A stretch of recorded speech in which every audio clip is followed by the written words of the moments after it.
doesn't scream. Live in woods, ancients rise. Angry bears fear the night. Men are gone, super whales. Salt is on, never trust an elf.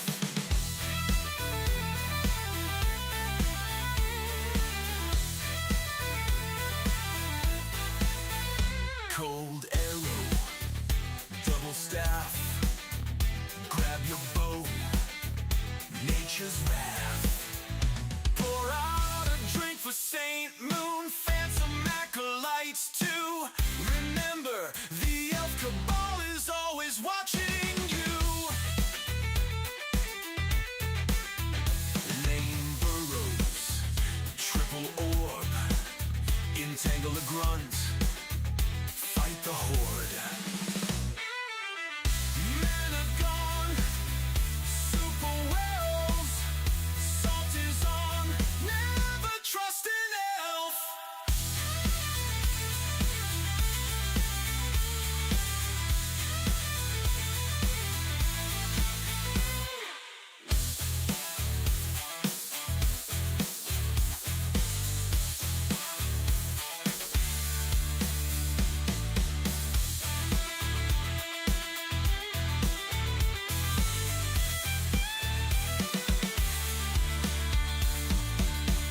Cold arrow, double staff. Grab your bow, nature's wrath.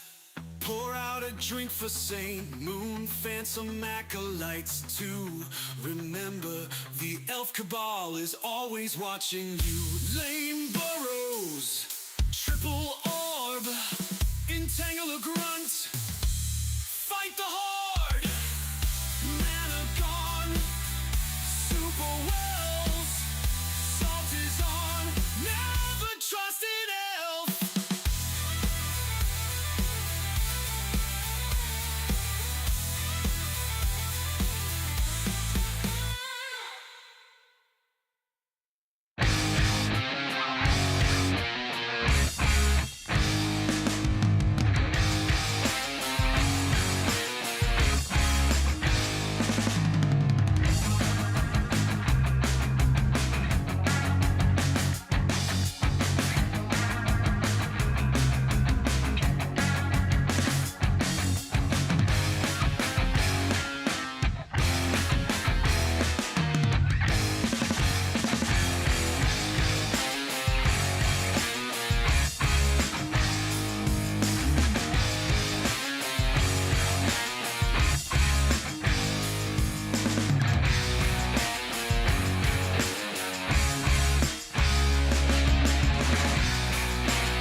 welcome everybody. It is Tuesday, and Tuesday is famously an amazing day for Warcraft 3. We got 2 tournaments here today, actually. If you tuned in incredibly early, you saw that I wanted to do a patch talk. Then chat noticed me that Fortitude versus Colorful is going on as the Don't Force Me final that started yesterday. Let me be honest with you guys. I'm not ready for patch talk. This is too much for 4 hours to think about it. So I wanted to have a chat about it since in B Cup, Soen is playing Blade and I'm not casting that. And I thought it's like, if we talk about it for an hour, things might clear up and I can use it in my presentation for a YouTube video down the road. But if we have a game, I'd rather be going for a game. This patch talk is exhausting, guys. A lot more exciting than the first version last week. But I said this a couple of times. Our German league is running. War3 Champions finals are this week. Patch is running. B Cup is running. Now Don't Force Me Cup is running.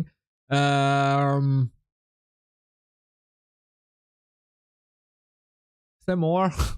I don't know. And all of a sudden, there's like 20 new Warcraft, probably 40 new Warcraft patch notes that all have 160 different interactions that you have to think about. And then you make one mistake in your patch notes video and the comment section is up in arms. You have a responsibility. Be careful what you say, etc. And then there's people with the pitchforks. Neo said this, Remo said that, back to Warcraft is gonna ruin the game. It's like, it's a bit too much pressure at the moment to deal with that, to be honest. So, I hope you understand that, and hopefully we just have some freaking fun with Fortitude and Colorful and Lawliet and Starbuck and Moon and FoCuS. Because those are the games for the day. Fortitude versus Colorful was a final of a Don't Force Me Cup. They had a round robin group stage yesterday. And here I was yesterday saying, oh, 120 is back. He's in top of the world again. Boom, 4th place, Don't Force Me Cup. Oh yeah, Grubby Invitational. See, I already forgot that.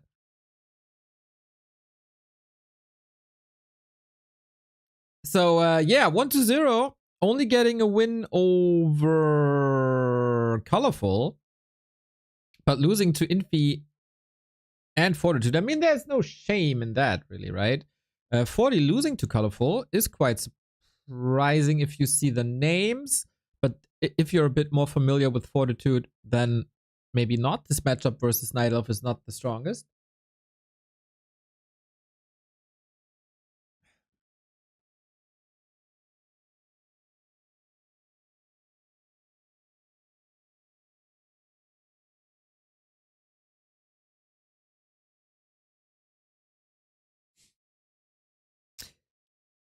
And yeah, I'm looking at Shinkong's stream, or try to look at Shinkong's stream, who's supposed to be the caster of this match, but he's not online yet. So hopefully this will be fixed soon. We can check Fortitude's stream if he's already on. Sol App Aurora 1. Yo, Sol App Aurora 1. Wonderful, wonderful. Thank you. So 40 isn't a game on Concealed that just started.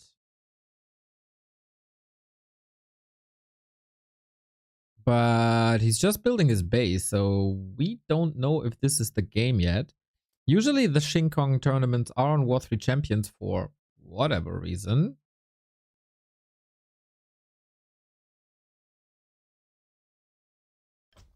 Wait, Soen is playing Human Mirror against Blade?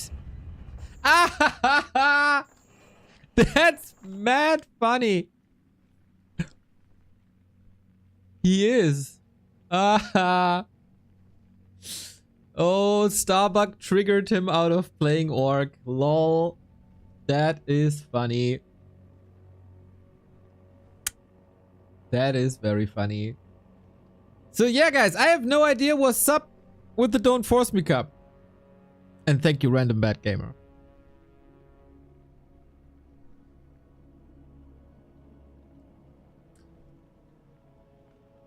Oh, is he playing Cini in DWCC? And Don't Force Me is not today? Or not now? That might be it.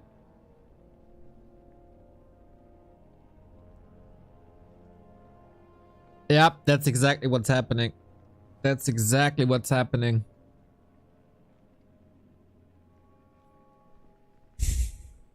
Forty is playing DWCC qualifier.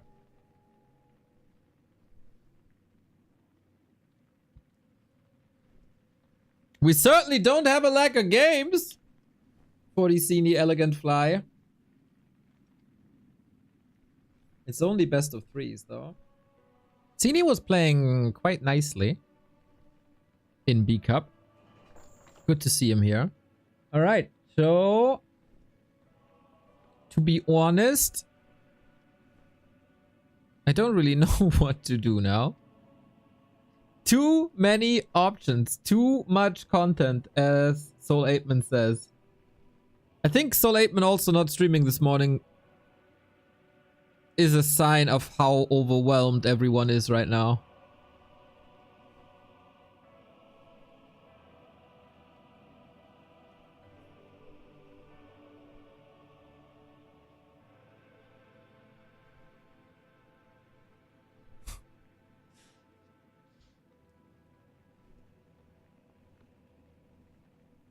Okay, so 40 versus Colorful is not happening right now.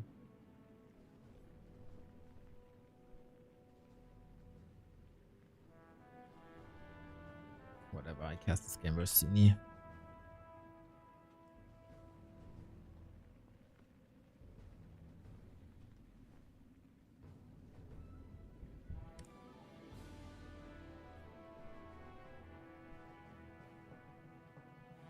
He was streaming in the morning. Oh, god damn, that was very early.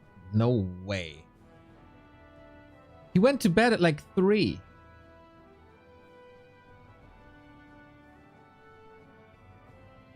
That's crazy. This man is crazy.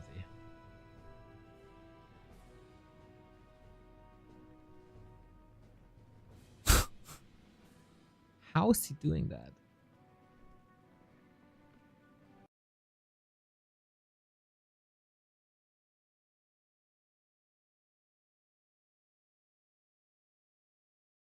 People complaining about B2W suggestions? Blasphemy, hunt them down. To be honest, some of that is justified. Alrighty, let's cast some 40 versus Cini. Let's cast some 40 versus Cini.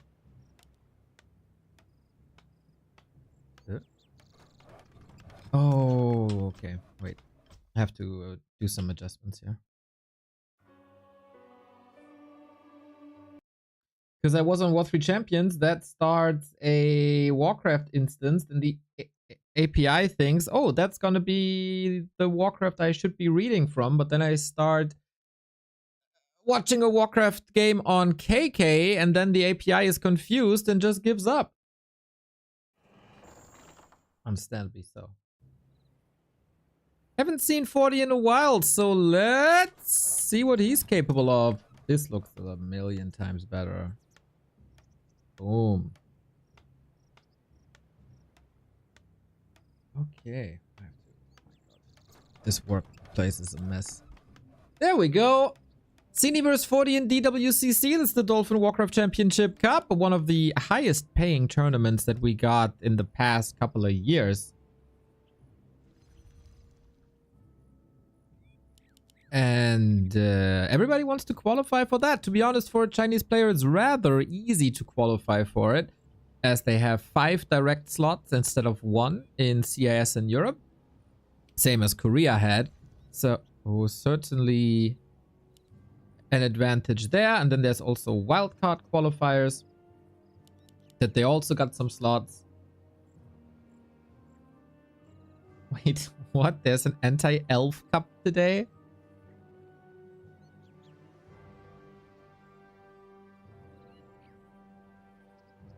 I don't know where to find that. Oh, no Elf Cup 2025 by Mr. Winner Fish and Pawn. Let's check this out. Night Elf is not allowed. Drawing Night Elf as random results in a disqualification. Maximum Warcraft Champions is 2,000. Maximum Elo is 2,000. Only player under 30. Players from Moldova are not allowed to participate. Must show ID. Not writing GG before leaving results in disqualification and permanent ban from future tournaments. Streamers must have a 15-minute delay. Winners must upload a selfie dressed up as a clown to the Discord channel or the prize money will not be paid. Best of 1 double elimination. Awesome. Awesome. Wait, this is a one-on-one tournament on FFA maps? A player's forces are under attack. No way. Oh my god, that is so fucking funny, guys. Keck! That's hilarious. That is one of the funniest things I've seen in a while. GG. Shout out to the tournament organizers. Appreciate it.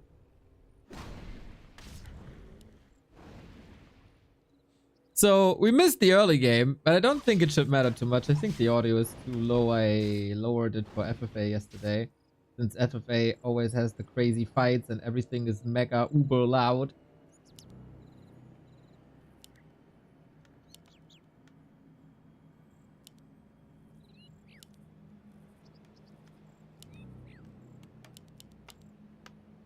So, 40 still on tier 1, huh?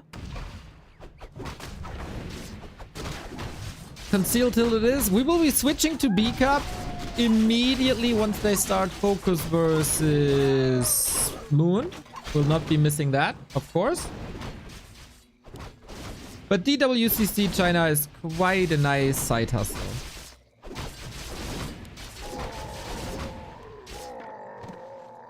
So, solid creeping, no immolation is very interesting to me. IMO, Cini is amazing at mirror. Cini is pretty good versus Orc. Cini has clear weaknesses versus human and undead.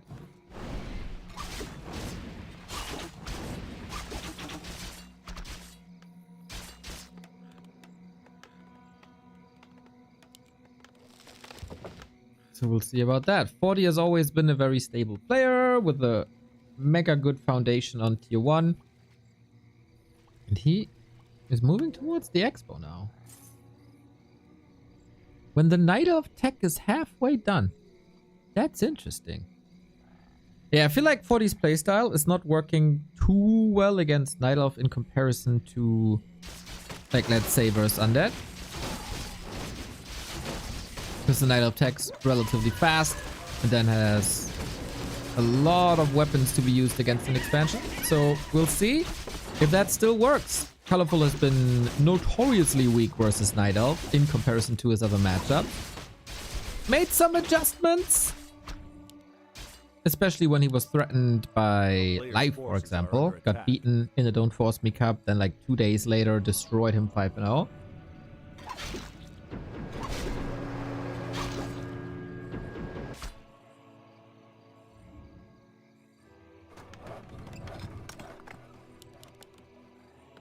His workers are all very hurt, like he can't use them too much anymore. His Archmage is also in a disastrous position since Cini is shutting down the left-hand side. And he can't heal really. He needs the Archmage here in the defense. Ah, Cini, did I underestimate you? Or 40, what are you doing? Naga's coming in. This Archmage surely has to go for a TP or he's dead. Oh, he is dead. What a disaster of a game for Fortitude. What the duck? Is this game just over? Oh my god, Cini defeats Fortitude. Revert all the Night Elf buffs. All of that has to go It is a mana burn demon hunter, so please put the 250 range back on it.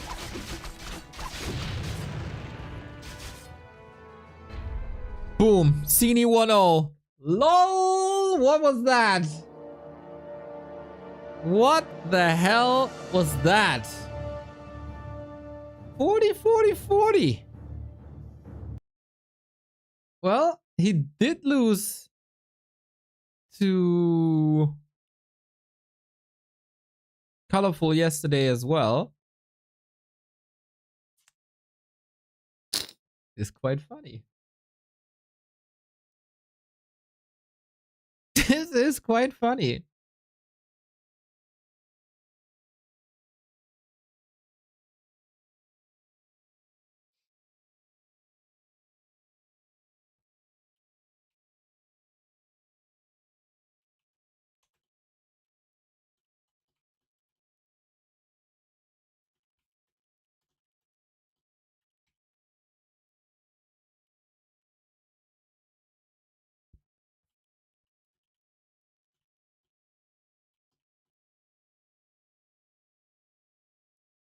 Yep, that was a disaster. Hopefully 40 slaps himself in the face a little bit and wakes up.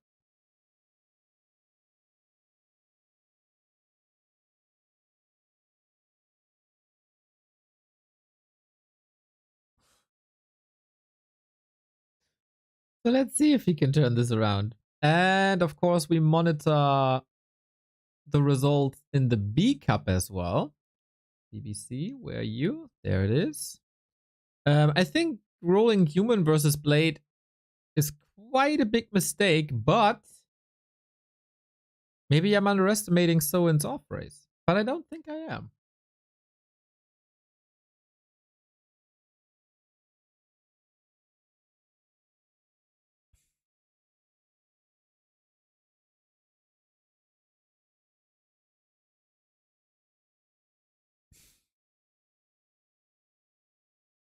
Okay, had to tell the admin that I'm using the watch function. Angeline, game is live. Boom, boom, boom, boom, boom.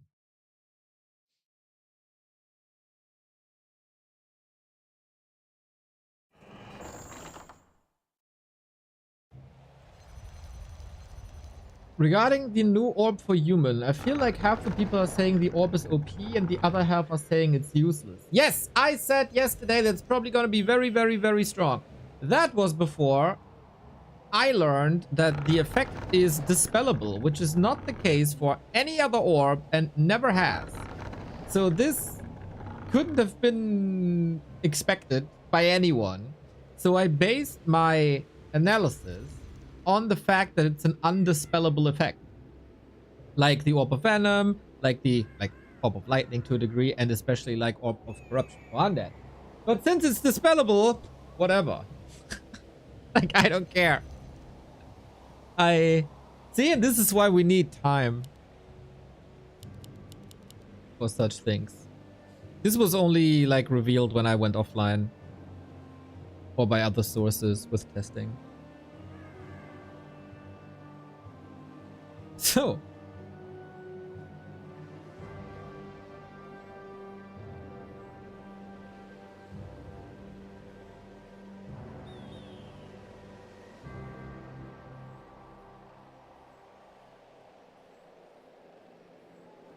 it isn't dispellable if you use it against destroyers or other magic immune units.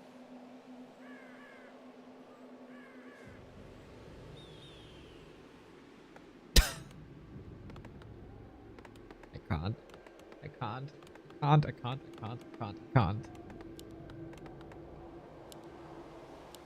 A player's forces are under attack. Usually patch cycles are in like down times in tournaments, but we got so much going on. It is. Don't take what people say to serious. You did a great job over all those years keeping that game alive. People will always complain about something, and mostly at people who put themselves out there to make the game better. Keep up the great work for this game and all of the WC community. Lugi, you're Cheer the sweetest.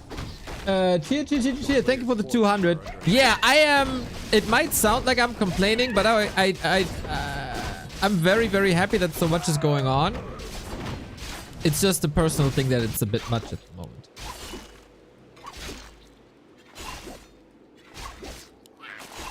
But too much is better than not enough.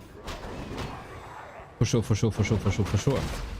Not enough, by the way, was also the performance of Fortitude in this first map.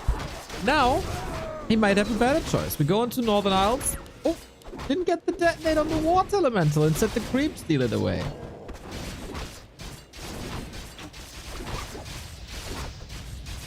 So this time, we have Immolation, as last game was only mana burn, where we didn't necessarily see what happened and what went wrong so bad because we were laughing at the No Elves Cup.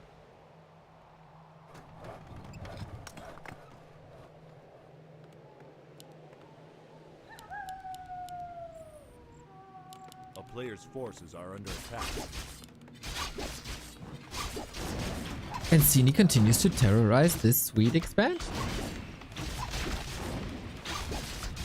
Nice little cancel. Bro, Cini is playing this really well in Fortitude. Maybe he had a rough night and a rough day.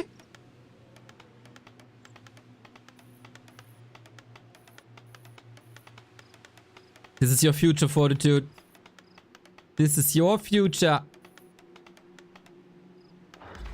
I'm just memeing. But yeah, this is looking rough. If there's a couple of kills now, though, this helps for sure with the level 3, which is still quite far away, actually. And Archmage, gotta be so careful, Cini! Oh, 6 save! 14 HP. Against Water Elemental and Archmage. In this situation, that wasn't too easy. Well freaking done.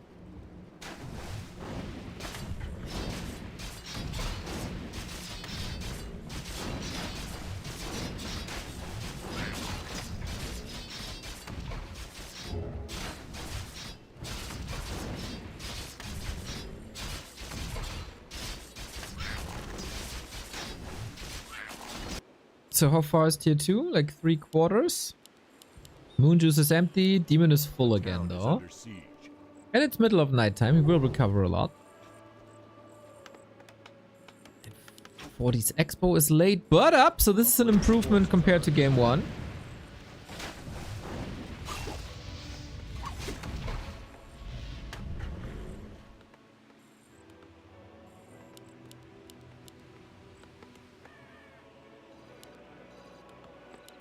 Okay, with this foundation of an Expo, there's always a way to get back, but 40 for the second time this series with the later shop. Don't think he could afford it much earlier.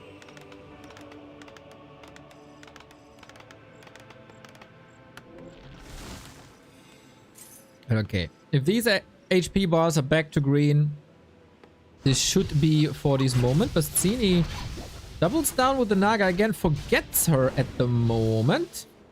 Maybe just waiting for the right time. Off I go then. More economy trouble. Might result in low lumber, but it's human, so it should be fine.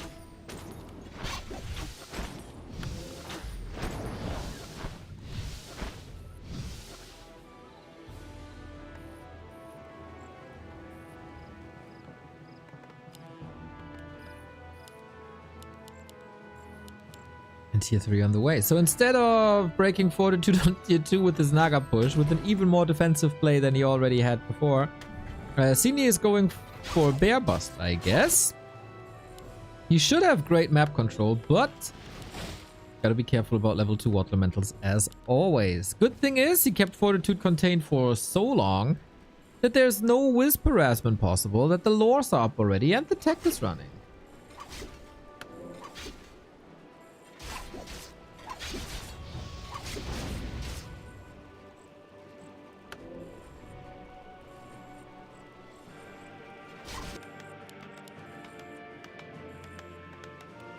Players' forces are under attack.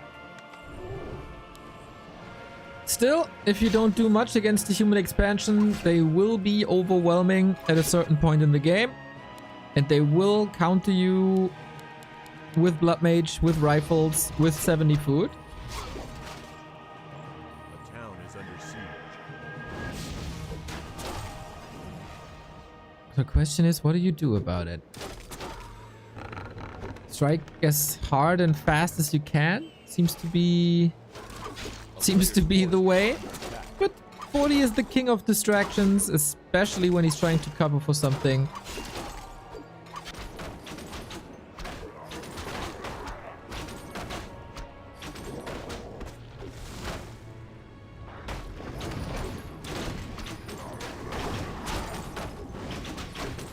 And this is nice. This is nice play by 40. Seems like he's online now after this disastrous game 1. Wonder if Cini finds this sharp timing where the bears hold value, where there's no banish. I think it's almost the case that if you reach banish with an expansion behind you, there's no way to lose anymore as a human.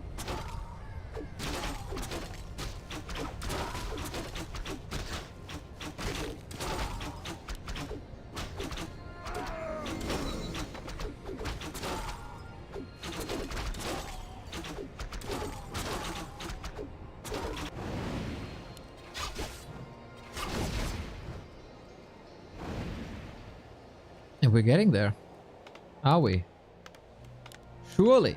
Arcane Sanctum up. Blood Mage coming up. Expo is more or less safe.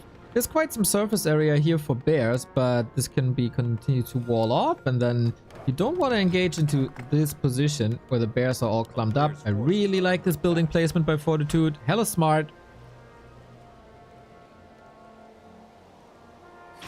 And we have yet to see the first bears. Demon Hunter Naga, both underleveled. Love how the Archmage didn't creep a single thing, but just slowed Cini down.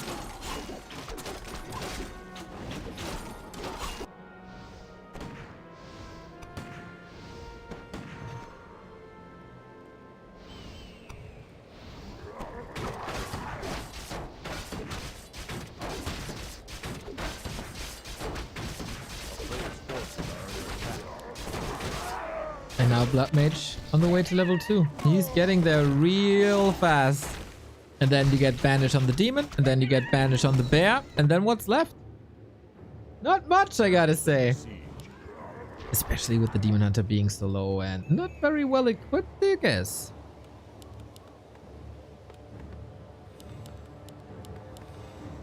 Rifle cast on the way. Pit Lord 3rd. Look at that. With Cleave. Okay, so you gotta banish more. We have a couple of Dryads. This is a very European way of playing.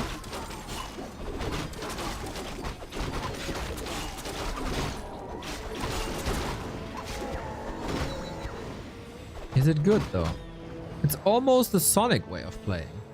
A player's forces are We are at 60 food, which is good, but is it enough? Cini always had fabulous ideas that might work in the right hands at the right time. What did he play that I was so impressed with? There was some Dark Ranger late game adjustment that he did that I loved dearly. Maybe it was versus human as well? are under attack.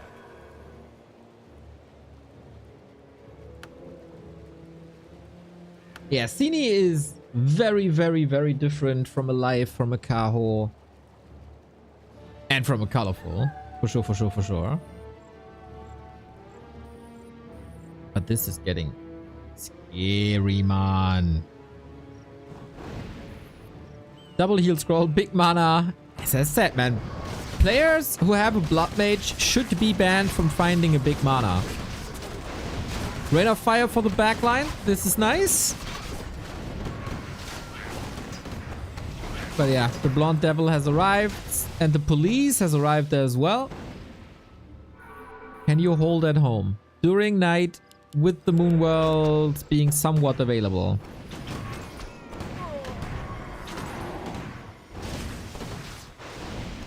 Would be quite a surprise. If he can hold here, it has to come via heroes. Big healing potion done. Rain of Fire really nice. Archmage is tanking quite a bit. What do you do with the Demon Hunter now? He has an Ankh, so he can't eat that damage. Banish has arrived though.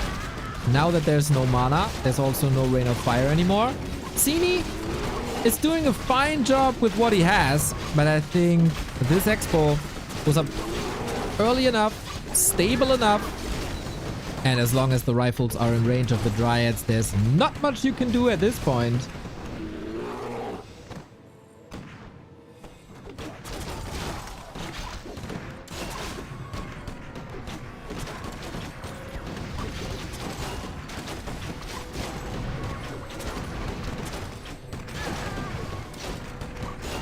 Banish, banish, banish, banish.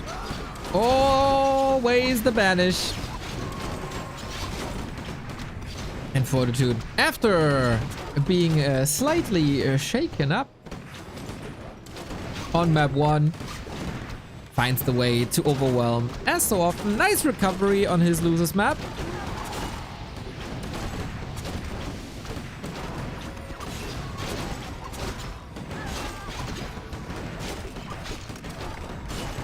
Sleep is sweet though. Oh, Leo, Steph. you wonderful human being. Keep doing what you do. Casting like madman. Love it. Flippy, thank you. That is kind, man. I need some energy like that.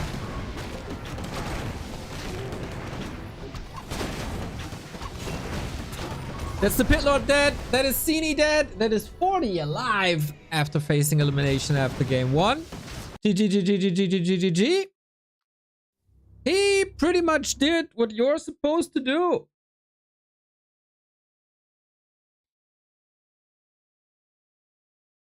And that was win the game.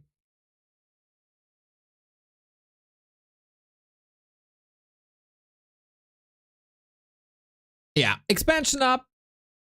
Never let the Demon Hunter terrorize you. Keep him busy. Well done.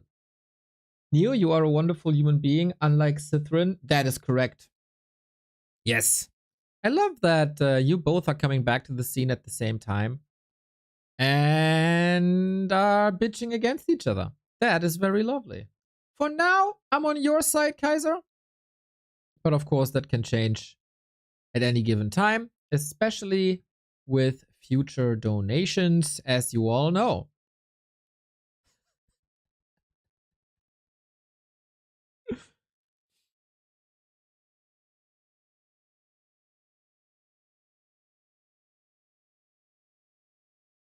Kaiser, your early morning Kaiser streams, I gotta say, are quite a highlight at the moment for me. It's always good fun. It's always food for thought. Like, how can you be this beautiful? Is a question. How can you be this funny? Is another question. It's as I said, food for thought. Is there Inferno tonight? Hell yeah. We oh, I didn't do the homepage entries. Had a little bit of a situation tonight actually, as one player has withdrawn from the league. Yay. That came on top yesterday. It was amazing. So, yes. Those are the things we're dealing with now. It is quite stressful. That was Tom, by the way.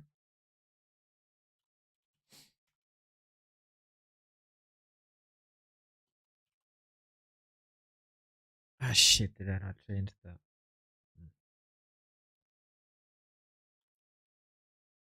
Gotta do the homepage entries now.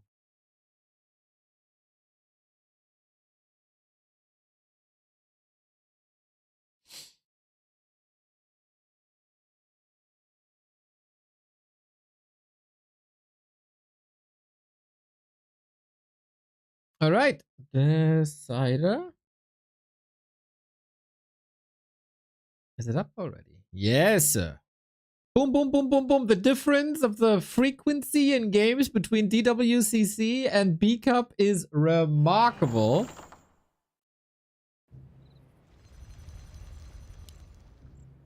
And we get game 3. I did not think we'd get a game 3 between Cini and 40. But here it is.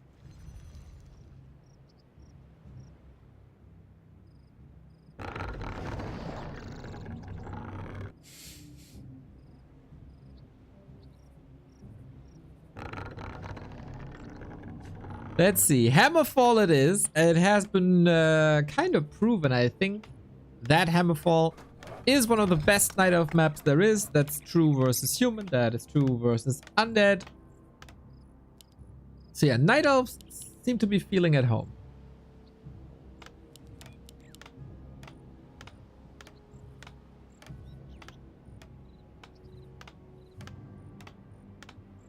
Yeah, 40 didn't have a good game one, but against Night Elf, man, everything is always possible when 40 is in the mix. It's really like the one matchup that he can't seem to conquer. He did conquer Undead, that much is clear, or was clear for a while. Now, not so much anymore. Versus Orc, it took him a decade plus, but he conquered it. Maybe in 2040 he can defeat the Night Elves. If the Lumber and Huntress buffs don't go through. Otherwise, no chance.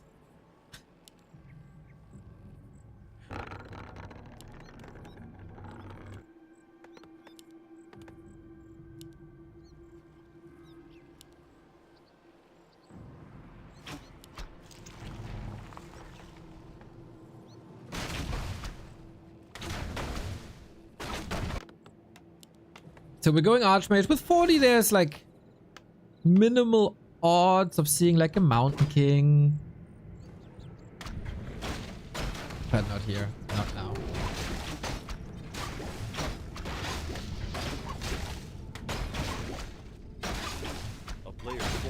Is also Starbuck's weakest matchup by a solid margin? I mean, that's obviously why. I mean, that's obvious why, right?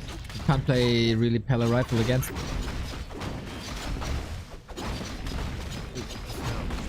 What can you do? I seem to remember one of, if not both, Infi and TH being especially strong. Yeah, for very different reasons actually as well. Infi, macro, lame, tank, king. TH terrorized them very, very early on with Bloodmate and Rifle Casters. It was always cool to see how these two were really close and like a human think tank, but approaching the game completely different. And Infi went on like a terrorizing streak of, I don't know, 2 years in important tournament undefeated.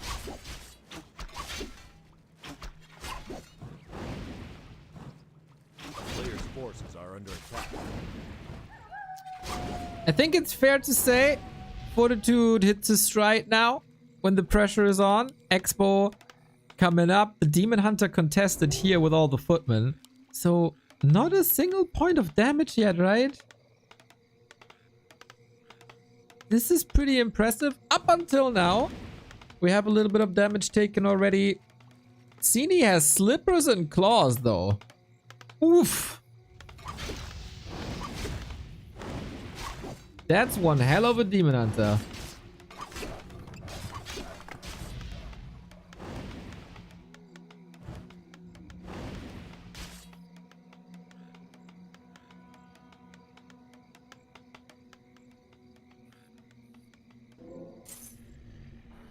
Say so, can we expect the new Reddit post with an impact rating? I like that post. I disagreed with a lot, but I like that post.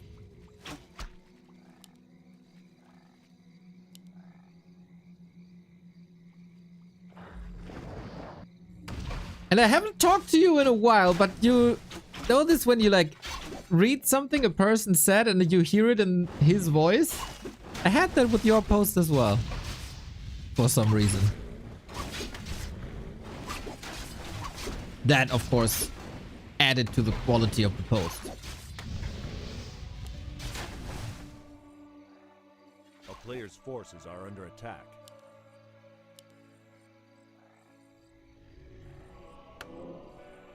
So similarly to Northern Isles, 40's main job is to keep the Demon Hunter away. Footman Water Elemental make sure the archers don't do damage anymore. And then we have a similar situation then on map 2, where the human has a strong economy. And Cini has the task to break it or even it out. And this time, he's evening it out.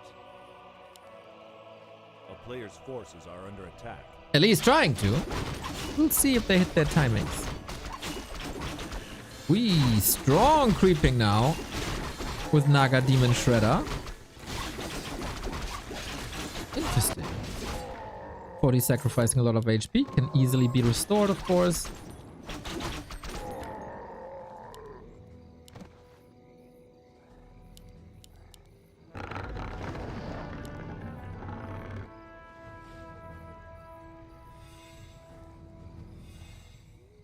This is so far the most even game between them, I'd say. If the expo comes up. And then we still have a time.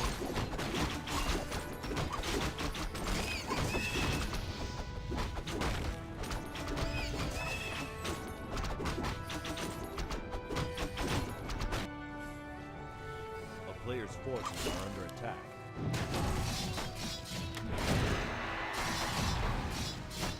So many footmen.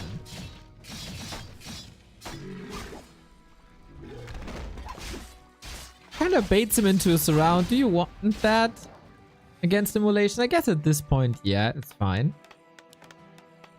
A town is under siege. Cini is cuddling with his trees a little bit. There you go. But every second matters in this matchup. Second Engine of Lore. Only tier 2. The Shredder has to do some heavy lifting. A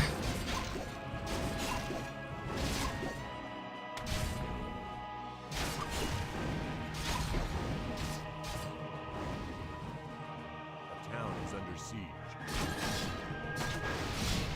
Oh, sick distraction. Sacrificing Footman, totally fine. Buying more time. Oh, this hurts Cini a lot. This has always been the #1 strength of Fortitude IMO. Usage of peasants, militia, and footmen for exactly this. This was also the big strength of Infi in his prime. Get the most usage out of footmen.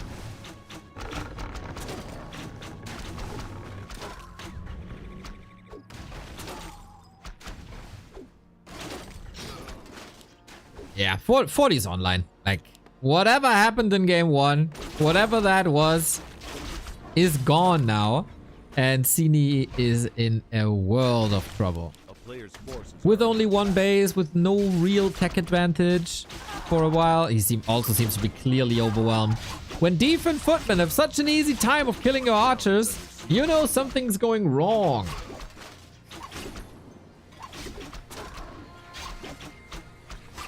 As once again, Blood Mage, casters. Won't get back for anything, will you? With that Shredder, can you try to go into Mountain Giants immediately? I think that's the only hope he got.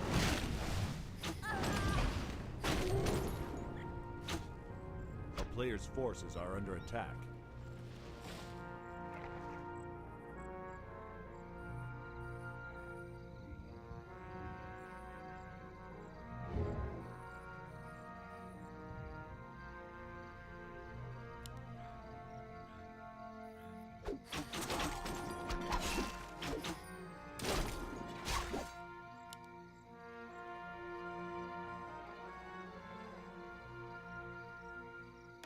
A player's forces are under attack.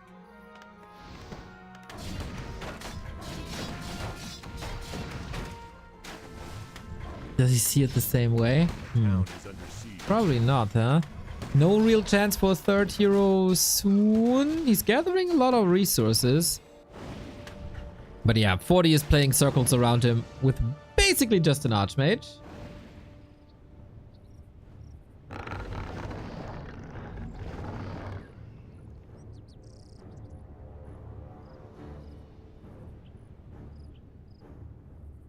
A player's forces are under attack.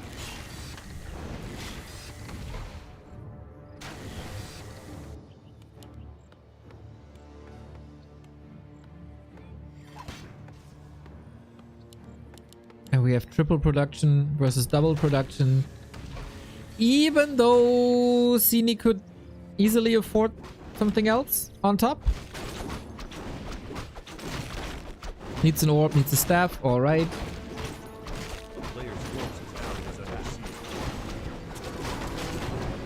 I understand that, but yeah, how are you supposed to catch up with that? The age-old problem of the elves.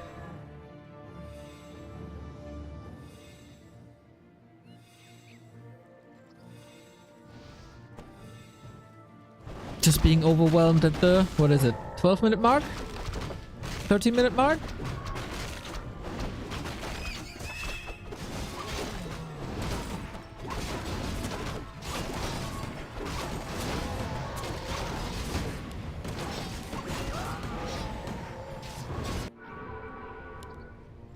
A player's forces are under attack.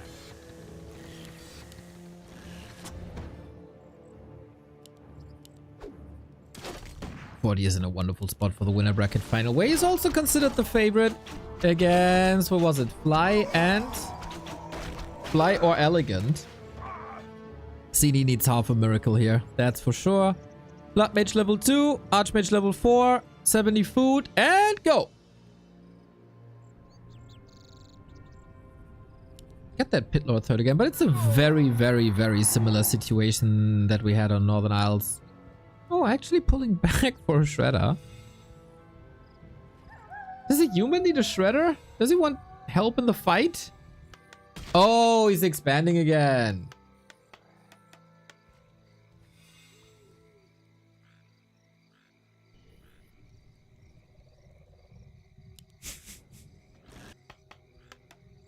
Yeah, why not style a bit?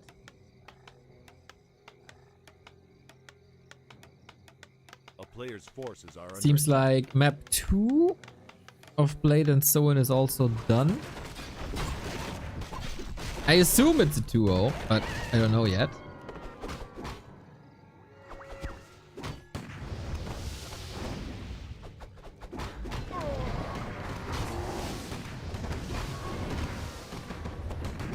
But yeah, how are you supposed to stop this?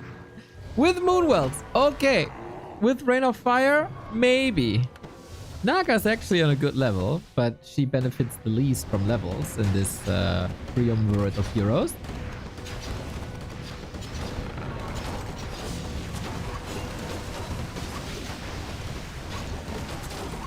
So let's see. The bears have a tough time connecting as they were hidden behind all these dryads. Demon Hunter controlled well. Blood Mage reposition. Little bit of a buffer unit in rifle. Love to see it. Demon Hunter can't do anything at the moment. It's a rather sad sight. And I see a lot of human. And not too much elf. The Rain of Fire is always sweet. Looks good. But the level 1 impact is surely limited.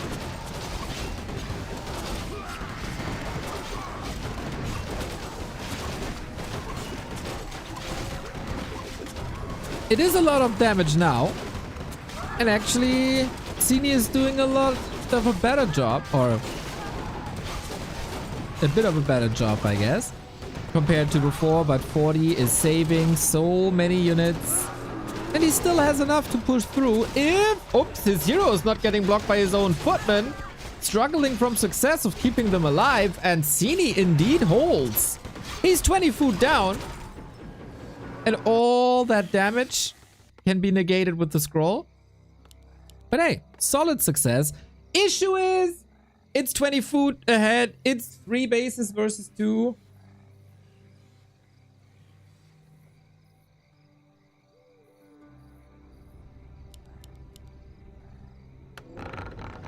It's still a gigantic advantage. With a couple of heal scrolls, I think 40 is fine. And can pretty much immediately push again.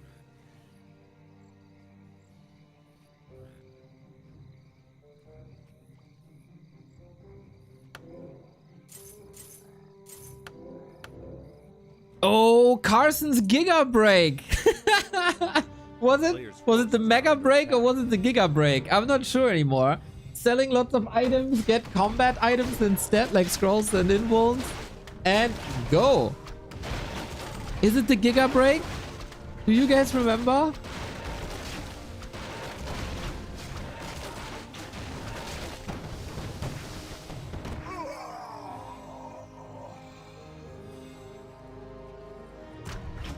Carson has the best way of naming things. Player's forces are under attack. No one even comes close.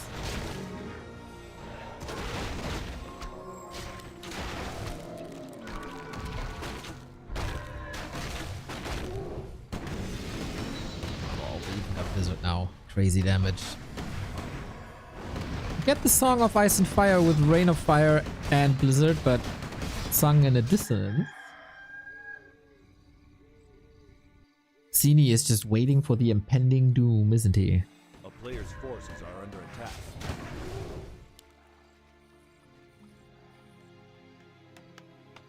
Yeah, we got Griffin Aviary, we have tier 3. 40 is having a lot of fun with this game now, it seems.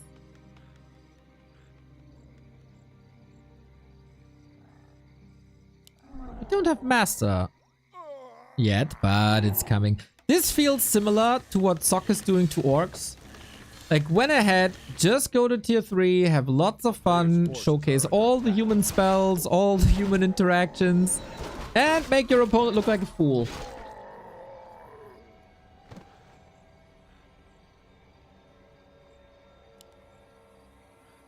Human players? No, the opponent player.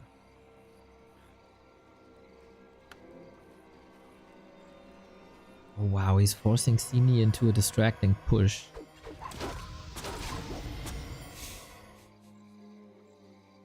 A player's forces are under attack. He's just taunting him with the Blood Mage. I mean, there's no punishment for Siphon, so why not?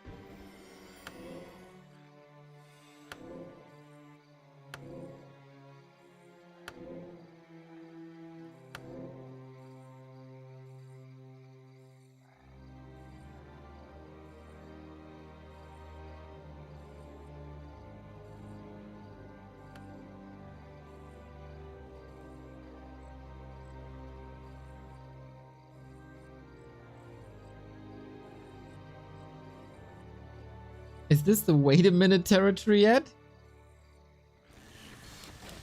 I don't think so.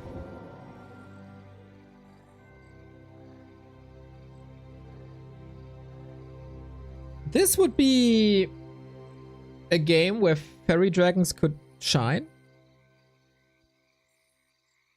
Or mountain giants. And Sini is going for mountain giants. Okay, then I don't hate his position too much anymore. Forces are under attack. If we're getting there. Which is kind of questionable because 40 has 100 supply. And he's not mining, man. I love this. When at 100, you can just stop mining. Especially when you got the big bank like he does with 500. So, we have Griffins here. This is the perfect army, man. Who can stop me?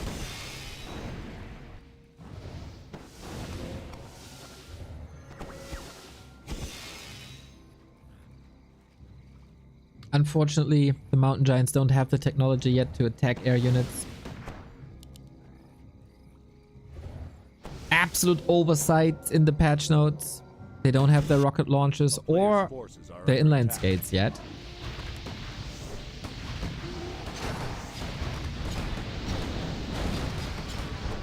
Tja, how do you hold this?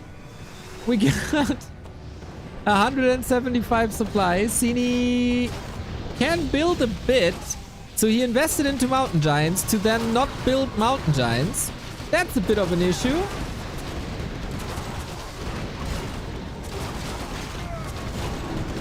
And level 3 Blizzard now renders bears completely useless, while the Blood Mage renders the Pit Lord useless, and the Demon Hunter. There's just so many tools available for the human to counter this army. And there is no other chance for Sini than to tap out quickly. The interaction of Griffins and Banish also amazing. Man, we get Polymorph versus Heroes. Yes, please. Another Banish. Oh, he's not even able to kill him here. That's funny.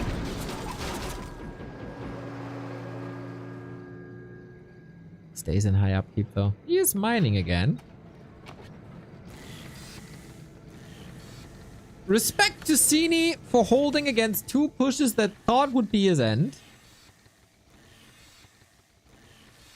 that I thought would be his end. And now we get some anti-air too. Cini fighting. It is one of the strongest Cinis that we've seen in a long time. Probably since his War 3 Champions final run.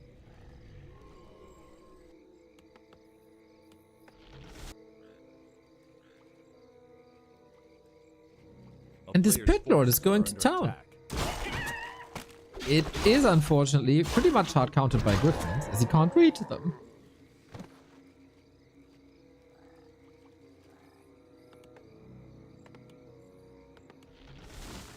Mountain Giants should throw their stick. Nah, man, we have a video of their rocket launcher technology. Don't you know that?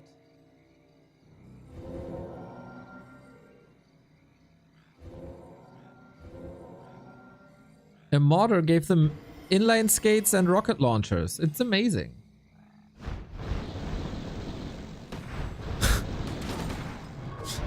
I'm a bit disappointed to not see more unit upgrades on Fortitude. Where's the 3-3? Where's the double staff? Where's the Orb of Fire? Use them as long as it's available.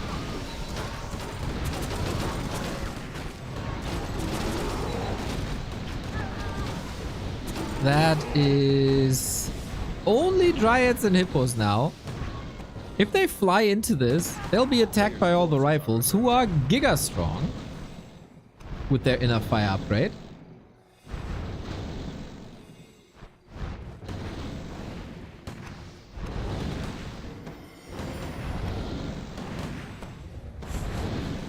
Love how 40 is styling. There's not too many ways for human to do this, but mass invisibility and polymorph on heroes certainly working out.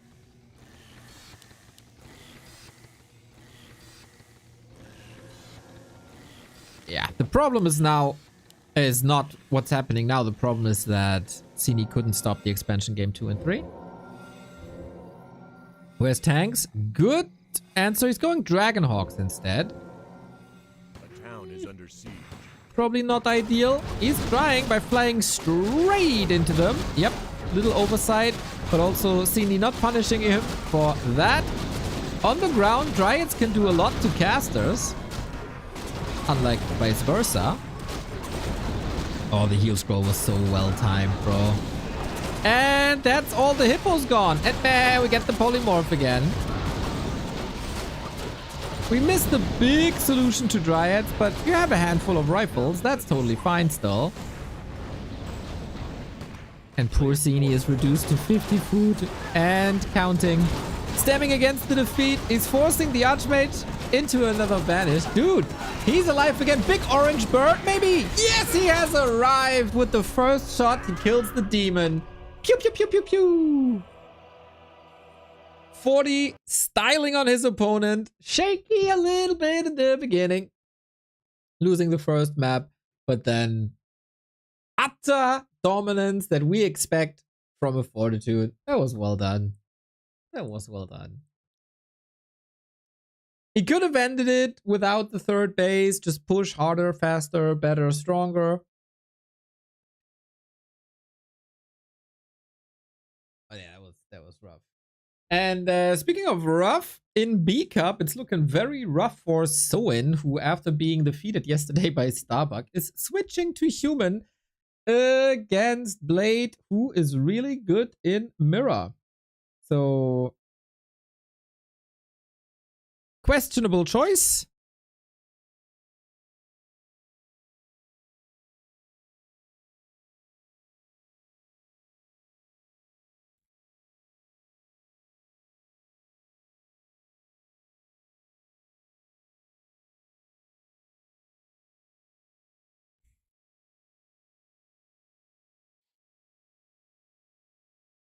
And yeah, I don't think Soin's human is on that level. I don't know if he was trying to make a point or something, but it ain't working out. It ain't working out thus far.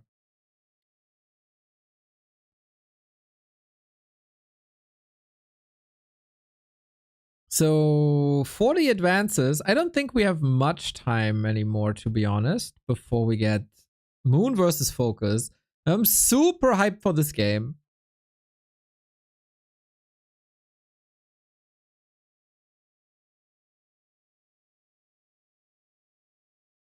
as they both presented themselves in tremendous shape yesterday and the day before.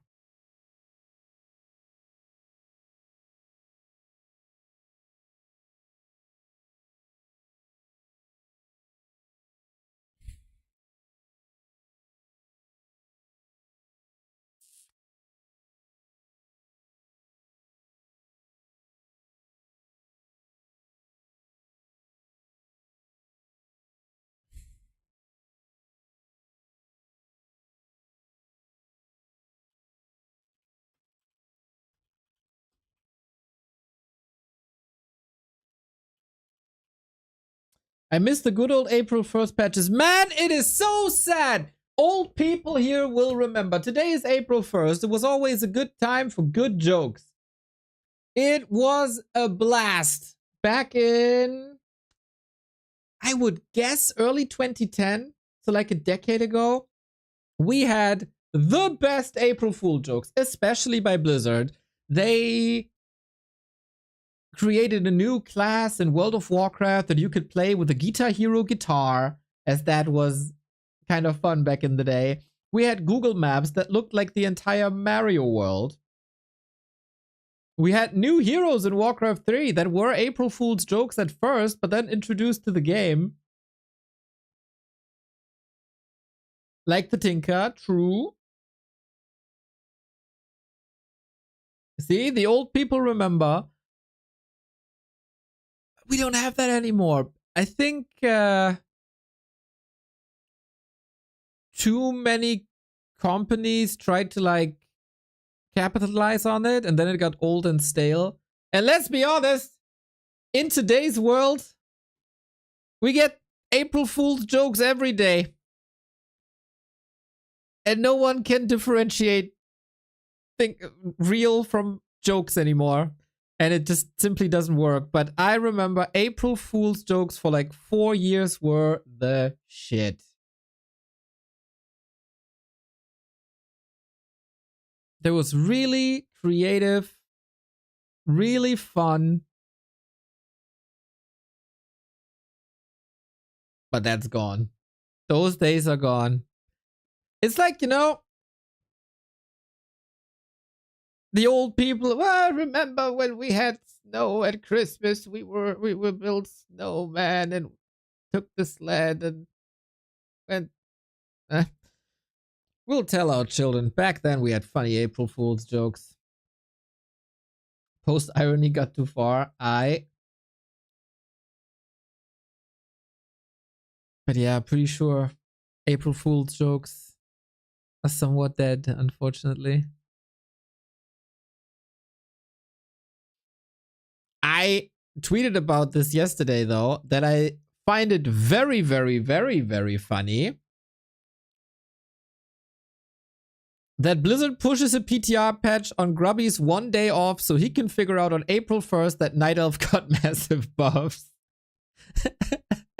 That was nice. That was really nice.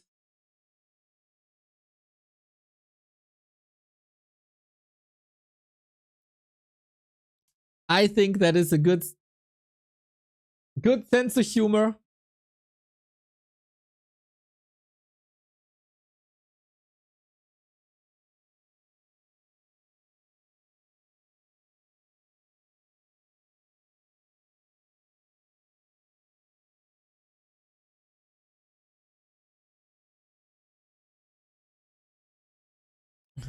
Best April Fool's joke 2025. Oh, some people are apparently still doing that.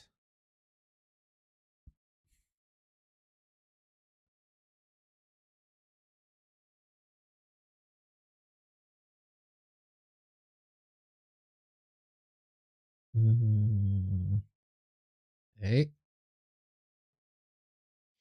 Okay, let's see. So we get fried chicken with candies on top. To be honest, this could be sold at a baseball game from what I've seen. This could actually be sold at a baseball game. I wouldn't be too surprised. Cringe rating. Oh man. At least try.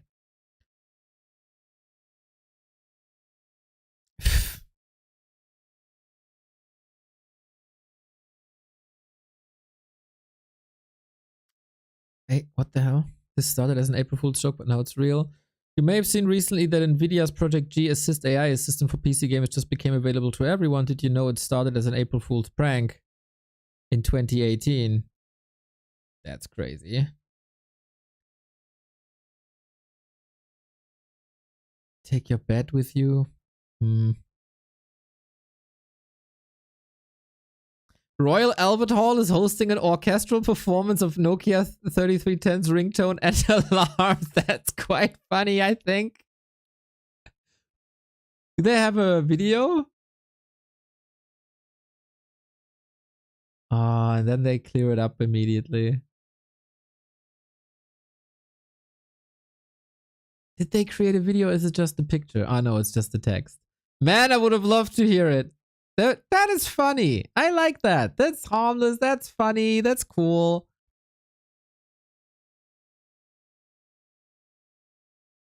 Oh, this could actually be funny. Razor Skibbity. In competitive gaming, nothing gets in the way of victory faster than bad comms. Level up your lingo with the Razor Skibbity, the world's first AI-powered brain rot translator headset. They bring the magic Auto-translate night and Gen day. Z voice chats in real time with a push of a button. What the Sigma? We're getting mobbed. What does that mean? Your team needs support. Sounds good. Got it. Seamlessly translate in-game chats. Transform your normal speech into brain rot on the fly. We're losing top. Going back to base. Top is cooked. I'm on my way, chat. Turn from boomer to okay boomer with brain rot translations for your favorite apps. Skibbity, I'm gonna need some help introducing myself to my crush. Wait, did it stop? Soon available with Need some help introducing myself to my crush. How about this? Awesome. making Gen Z easy. The Razor Skibbity. Soon available with toilets. Warning, Razor is not responsible for any brain rot caused by prolonged use of the Razor Skibbity. That's If you some good experience speech shit. impairment, discomfort, or any signs of brain rot, stop using it immediately and seek medical advice. Shout out Razor. That's funny. That's exactly in the spirit of the good old April Fool's jokes. I like this, man. Razor, big win.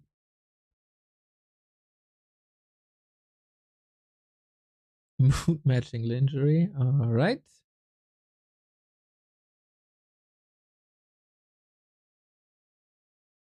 Okay, so far, Razor absolutely wins this.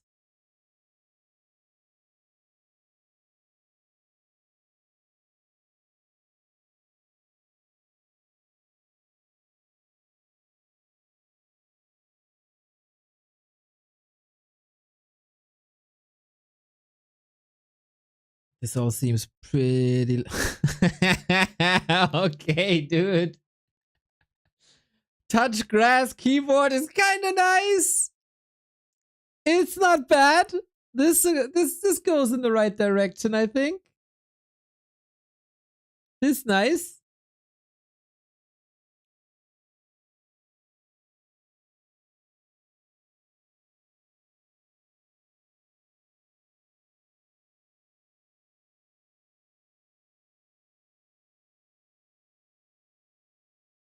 Okay, 2 out of a lot so far that made me laugh.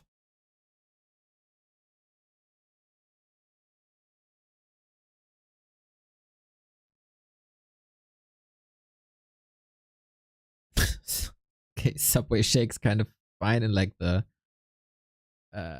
Huel kind of way.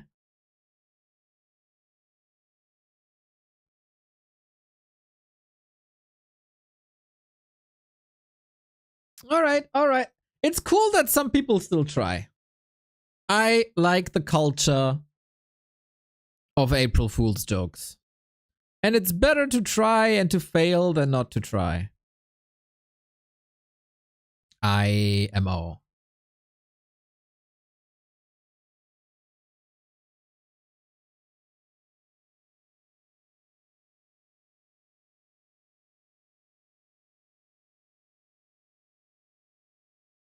So, all right. We are going into B Cup, everybody, and we have another schedule change. This is now Starbuck versus Lawliet. I will probably just remove this from the list. Okay, I have some stuff to do, like joining the game and updating titles and stuff. And thank you, Flippy, for the €5. Come on, play it. Through every fight, each epic play, they bring the magic, night and day. Neo and back to Warcraft's call is clear. Warcraft 3 will persevere. That's so sweet, man. Thank you, thank you, thank you.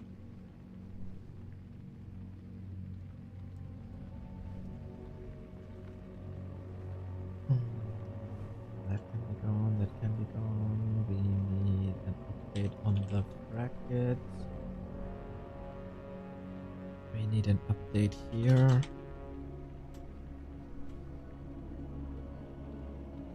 That's good, that's good. MooBot is loading super mega slow.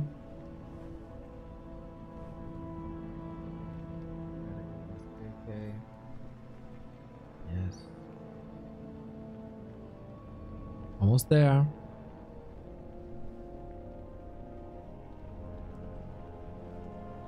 Cup done. Matches live. Low TV. Custom.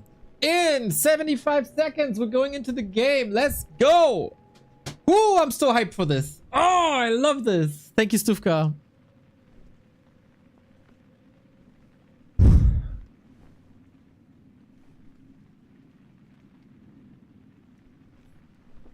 I love these players. They're so freaking good. They're so creative. They're so excellent in how they operate.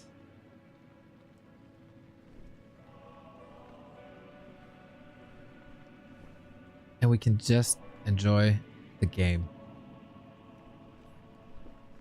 35 seconds.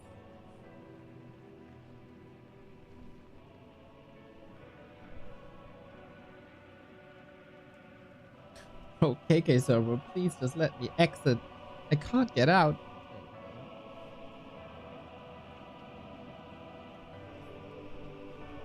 15 seconds. I'm queuing an ad right now so we don't have it in game, even though there was one a couple of minutes ago.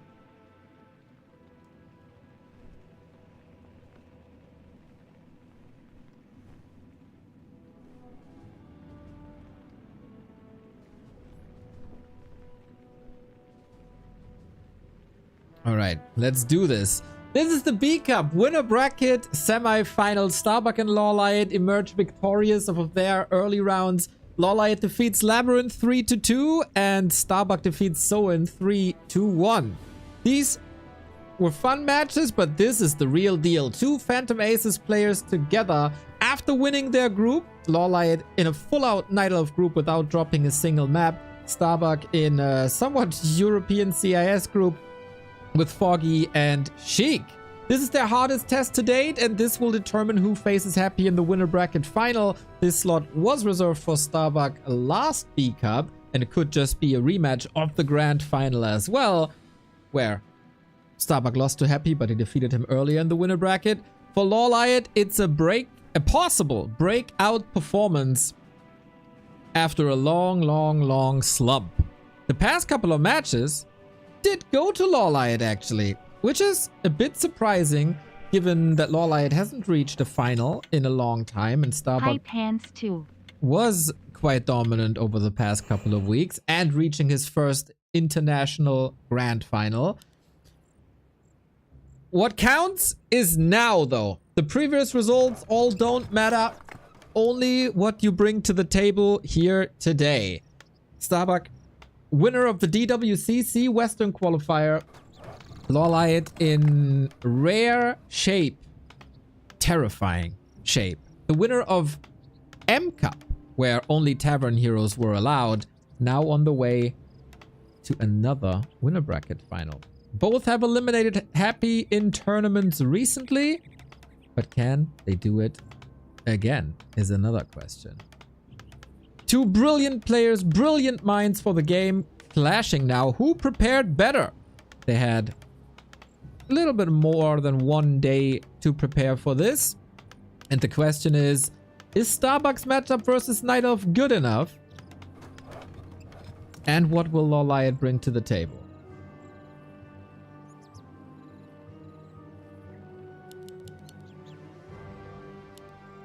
We'll see. If it's a Demon Hunter, that should be expected. Demon Hunter and Warden, the options. Or Tavern Heroes like a Fire Lord, like a Beastmaster. Or whatever Lawliet comes up with. Thank you, JJ Xudo, and thank you, Black Prism, for the lovely support. On the side of Starbuck, you know him. Deuteronomium also, thank you. We got... Gamba, smiley face. No Pally Rifle versus Night Elf. It's just not strong enough here. There's quite some counters available with Demon Hunter, with Orbs, with Focus Fire late game. Here we go. Winner bracket final is of course a top 3 performance. Starbuck, I think, would think of himself that he has to reach it here in a B Cup. Especially with people like Life and Kaho already eliminated.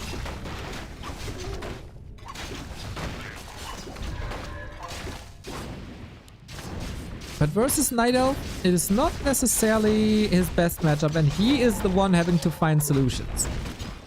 While Lawliet was oftentimes, as a fan, a bit frustrating to watch, he has increased his game significantly. He was one of the first Night Elf to suffer from the hero loss syndrome, even though he's a very good League of Legends player.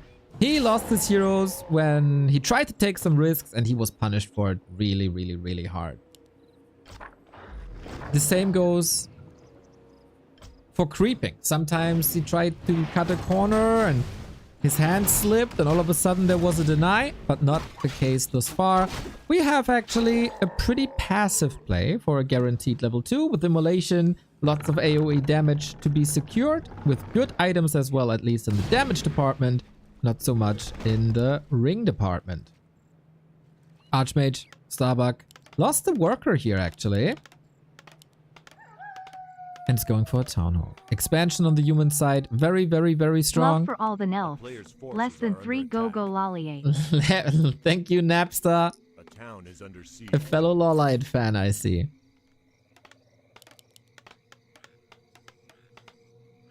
No music playing. Oh. Could be back soon. Nice building positioning here. There's not much surface area for the Demon Hunter to get something done. Number 1 priority is always to knock down the Arcane Tower, which isn't that easy if there's basically free repair. And now Lawliet kind of busy with the Footman here, seeking for some kills, seeking for more expansion, but Starbuck's micro, outside of that one creep slip up, seems to be very fine. He's oftentimes a fan, as far as I could tell, from Double Rex Mass Rifle. Let's see if that works out.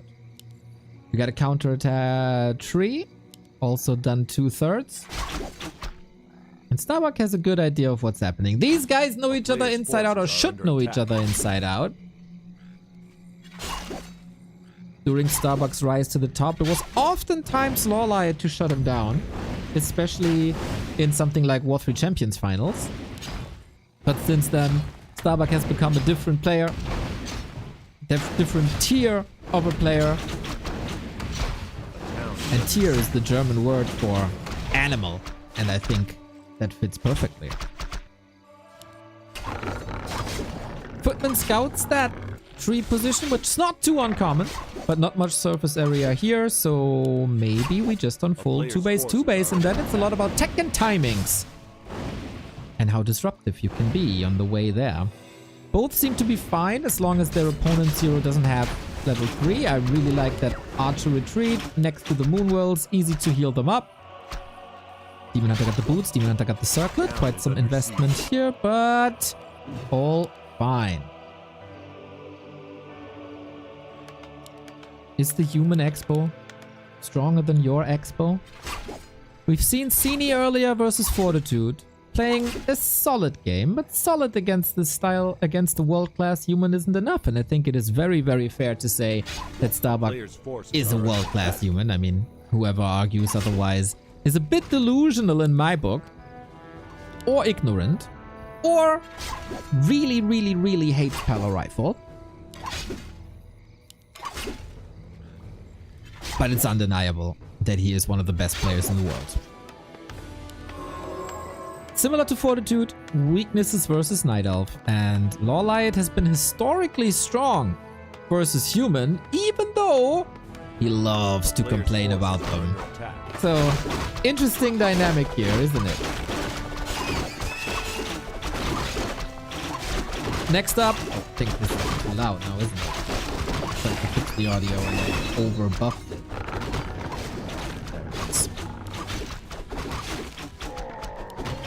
Naga second, also the standard. We see shredders to help a little bit economically. You don't want to clog up your supply too much with too many workers, so rather get a shredder, who is just, which is just super effective when it comes to lumber. Tier 2 done on both sides. We see lore. Starbuck in punching distance. Always the fragile part of the Night Elves. The base, the lores, the wisps. So I don't think Lawliet can build anything here with the Archmage around. Maybe a bit too early.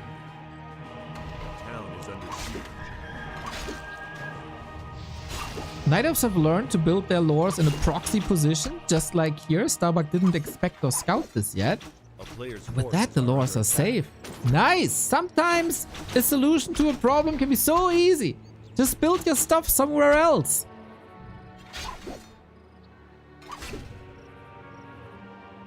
And then you don't have to cancel them. And then your lore, your dryad timings are a lot better. Still, that was maybe a bit unnecessary here. Wisp losses still hurt a ton.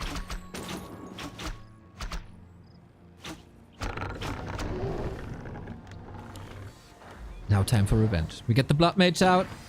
Still on level 1, he's not a problem. On level 2, he is a gigantic problem, which is pretty abnormal for Warcraft 3. Level 2 is usually a nice addition instead of a game-changing timing. And people have to get used to that and try to find ways around that. But I think this Demon Hunter wreaking quite some havoc here, maybe on the cost of a TP. As Lawliet, as we said, has fixed his issue of losing heroes a lot. I might have cursed him right here, but it's a noticeable improvement. Like tier 3 techs, they are also a very noticeable improvement. 50% on the way to tier 3. Orbs are necessary, and Starbuck's forces have suffered quite a bit, and another militia lost to the creeps. Maybe Starbuck not fully online yet. Maybe a bit overwhelmed.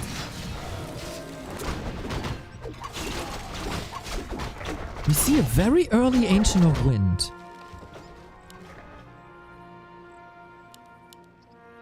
I like it. 3 production buildings against the strong human economy. Lawliet tried to make fairy dragons work. A lot of people said that is more or less impossible because rifles are so strong. But in the right position, they can wreak havoc on sorcerers and priests and everything that counts.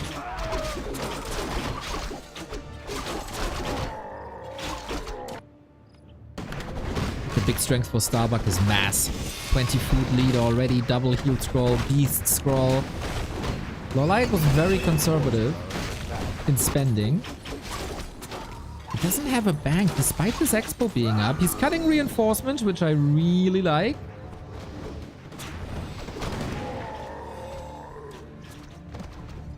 He has a shredder. Maybe it's on purpose. Oh, actually, this might be true.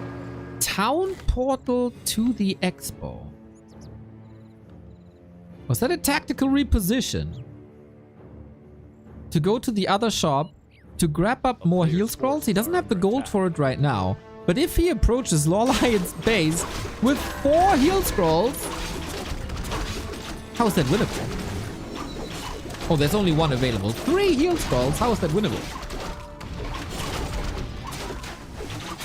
That could be super smart. Workers idle. Waiting for the call. We got mortars against the dryads. And fairy dragons are the key. Are supposed to be the key. Starbuck takes a look. I like this base, man. Ancient of War up front. Double Moonwell to heal. Defensive AP. Instant reinforcements. All designed to hold that second base. Is it enough?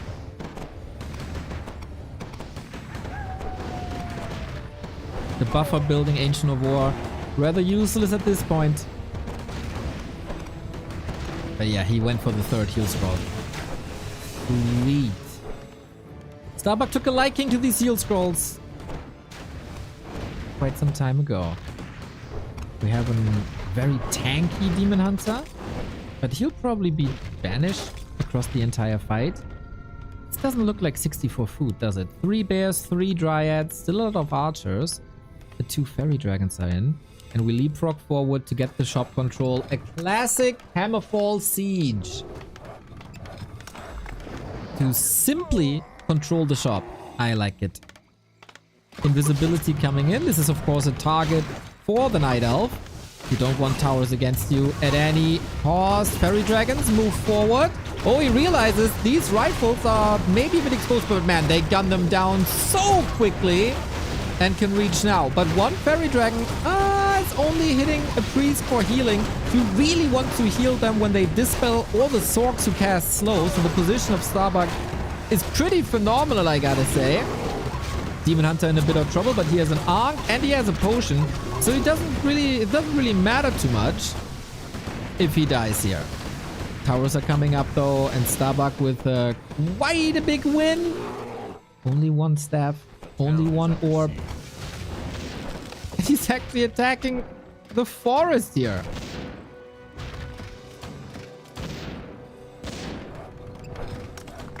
What's left for Lawliet? Lumber is looking good. Reinforcements are coming in quickly. Oh, he has to take a lot of wisps now. This is such a well-fortified position.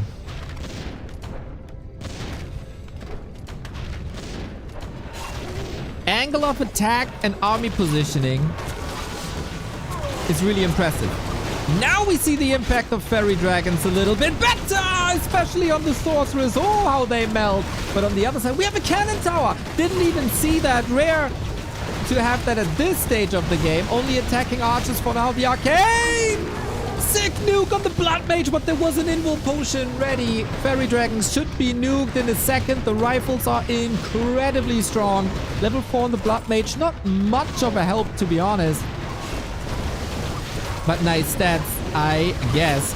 Starbuck is barely losing everything, is able to control and replenish everything. And yeah, as long as the fairies are only attacking priests, this is not much of an impact. Wisps are coming in, draining more mana, but there's always banish, there's always mana on the heroes, thanks to the blood mage.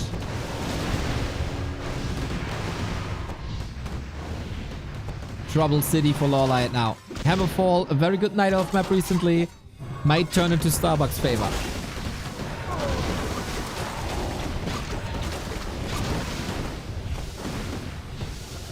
Because there's no mine running out, there's no tier that he's reaching, there's no silver lining on the horizon for Lawliet. Very, very well designed mid-game plan. Shop control upper right. No risks taken. TP to the left-hand side. Shop control, towers up with mortars. You just get so much positional advantages that it's incredibly hard for the Night Elves to knock you down. Micro by Lawliet, pretty damn good. The ferry position, unfortunately not what you want. And that is game for Starbuck. Impressive, promising, and a very good start to this series. The Happy versus Starbuck rematch is getting closer. We're 2 maps away. I don't think Lawliet had any major flaws in this game. It was simply Starbuck's plan was overwhelming and the execution was good enough. Yeah, sometimes tactics win you games. And I think that was the plan here. Really well prepared by Starbuck and follow the plan. Simply follow the plan.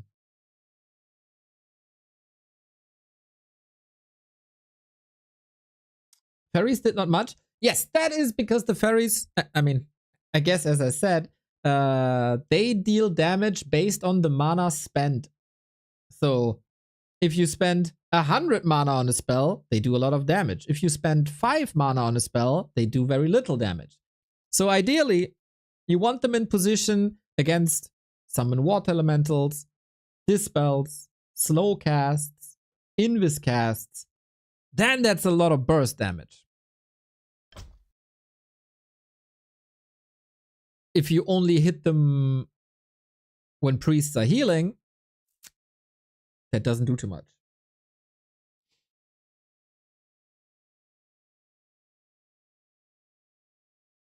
And that was the case. And that was good positioning by Starbuck to never expose his heavy mana casters too much.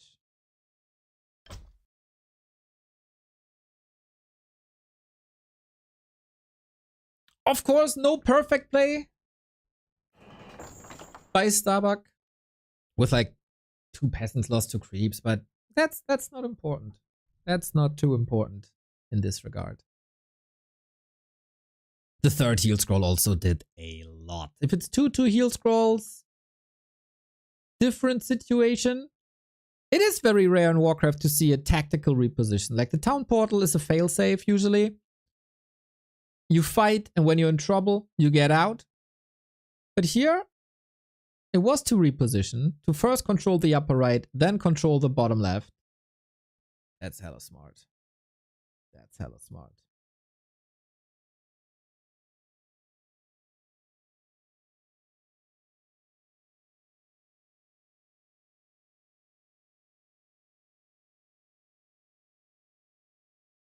It is also a bit of healing negation because they need to heal themselves. That is true to a degree, yes. But then you steal Reju on the front line and you have additional healing plus the heal scrolls, right? So the heal scrolls were a big part of this win for sure.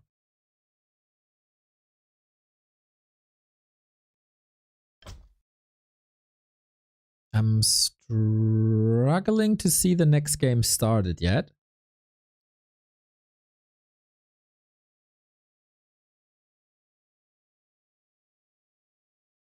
It's surely a theme in Starbuck's play. Heal scrolls, heal scrolls, heal scrolls, heal scrolls. The past 2 weeks or so, I see that development. Maybe with that, for Lawliet, maps with 1 shop could be good. But then obviously, it could knock him out as well, right? If Starbuck gets all of them and then you don't even have 1 heal scroll.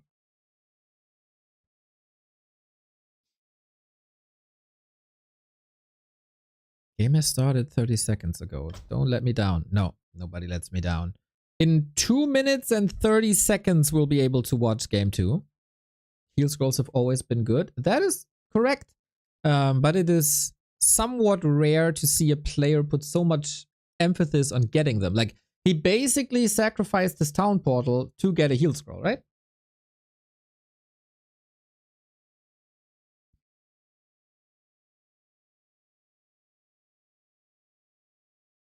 That's what I mean. It's not that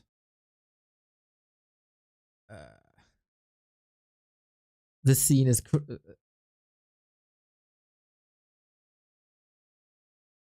just now realizing the value of a heal scroll, but I think you understand.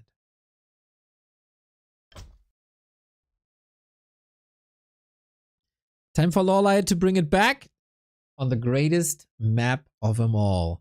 Twisted Meadows is coming up next, which is a beautiful map. The most beautiful map. The one macro map that we have, where a Warden can truly shine. And for pretty much now 10 years, Lawliet is the best Warden player who brought her back out of no man's land into the tournament scene at WCA 2015 in Yinchuan. When I met him for the first time, he decimated Yumiko and Infi with his Warden, and since then, on certain maps, she sees her play. Is that too predictable, though? Is now the question. Starbuck has his very special strats on Twisted Meadows as well. I remember Mountain King openings in various ways. Mountain King expansion, doable. Mountain King tower rushes. Yes, you heard that right. Mountain King tower rushes are part of the arsenal for Starbuck. You can play mech with tanks and gyros. You can play mass air. You can play classic tier 3 with knights and mortar teams. There's a lot of options here. And hopefully we get just a 90-minute banger with exquisite Warcraft. But it could also be over in 7 minutes if you're not willing to go into that macro war. Where I think Starbuck is, more of a timing-based player. That's where his strengths are in comparison to the other players on the pro scene. Identifying timings and exploiting them.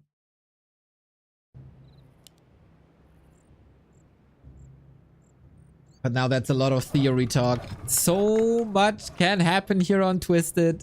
Everything is possible is basically the resume of all this preview. So let's see what we get. Starbuck bottom left-hand side, Lawliet upper right-hand side. This might even be a little bit of an advantage for Lawliet. He is quite far away from the mercenary camp, but he still wants to go for it. Both players are far away from the mercenary camp with their spawns, as the close building is the shop. Night Elves can deal with this quite nicely. You build an Ancient of War here in a somewhat safe position. You build a Warden, you walk here, and you blink across.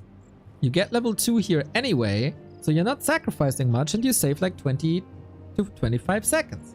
And you still get the Shadow Priest against Archmage Water Elementals, or the healing against whatever hero we're going to see.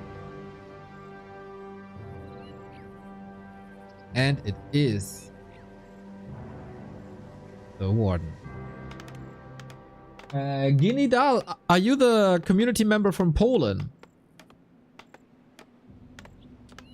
If so, please share. Yes, I heard about it. Super sorry, mate. Holy shit. Yeah, feel free. Whenever, wherever, please share it everywhere. And thank you for asking. That's very kind. All the best, you guys. All the best to you. A player's forces are under attack. So we have an Archmage Warden situation. And that should go into Lawliet's favor, I would say. Footman arrives, trying to disrupt this a little bit. I am surprised to see the Warden not blinking over. I'm not sure if there's a... Oh, the steal is big! And yeah, this could have probably been prevented. No way he last hit at this. Ooh, that was close. That was super close.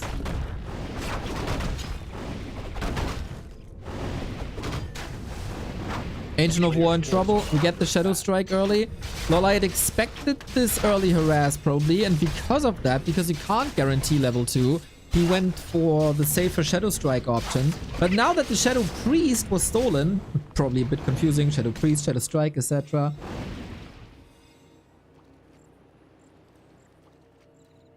This is not creepable anymore. Love that disruptive play by Starbuck. With the steal, with the harass. He's taking away all the beauty of Twisted Meadows. But it's all about success and it's all about the W, and who can blame him? A player's forces are under attack. So now the healing and the dispel is on the human side. He's tower rushing, isn't he? Sick! The Ancients of War are so far away. So gutsy. So gutsy. To tower push the best anti-tower push Night Elf in the world. But who expects this? The farm! The mana farm! He needs it to be able to produce something. Some people place a lumber mill. Some people place a farm. Oh, this was not to be expected. Hard counter to Lawliet's Warden, which sees her strength in the late game. Nobody wants to play against Lawliet's late game Warden. You gotta crack him early if you want to stand a chance. This is the 4th Ancient of War in this game, in production right now. Can they deal with towers? Warden might sacrifice her life here. Careful, buddy. He needs nighttime to work on these moonwells. Are under attack. Now Blink would actually be kind of nice, ironically. Do we have a Hunter's Hall somewhere? I don't think so. He has to hold this with archers only, and if Starbuck ever gets the resources and time for defense, that's probably the knockout punch. New archers streaming in, reinforcement from everywhere. 1 Ancient of War down, 3 to go. But what about the towers? Guard towers first and foremost. Warden will probably die. Little bit of healing. Archers use the time to lay some damage in. Guard tower cancelled. Very important. Lawliet playing around the strength of the Warden, hiding in the shadows. Same for the Archer. But he has to commit at some point to this tower again. Trying to get more archers in. Trying to distract one more time. But when the tower is up, it's incredibly hard to kill. And that is now. Gotta retreat even further. There's still no Hunter's Hall. There's still no tech. Archers versus Footmen are surely an advantage for the Footmen. And Starbuck, we talked about the Mountain King opener with the tower push. Now it's an Archmage opener. One of the towers is down. Warden. What can she do? Town Portal gone. Telestaff to get back into the base. Fan of Knives would be a dream. This was all to access the one Moonwell he had still left. Hail Mary play. Lawliet, after a wonderful, wonderful Beaker performance, might see the lower bracket or might face the lower bracket after just 15 minutes. Is he rebuilding anywhere? No, not really. The Ancient of War is up. The second one at the lab was cancelled, by the way. And now we're marching forward with the towers. Archmage level 2.5. Where are these archers supposed to hide? Brilliant! Another strategic victory for Starbuck. He robs us of a potential Game of the Year candidate. He robs us of the beauty of mid and late game Twisted Meadows. But he does what needs to be done. Stop Lawliet early. Keep the Warden low. And nobody plays like this. A Starbuck special on Twisted. These Ancient of War creeps far, far, far outside the Night Elf base are greedy, but they also seem necessary. Can't fault Lawliet too much to go for this, because the odds of facing a human tower push on Twisted in the pro Warcraft scene are minimal. It's pretty much only Starbuck that does something like this.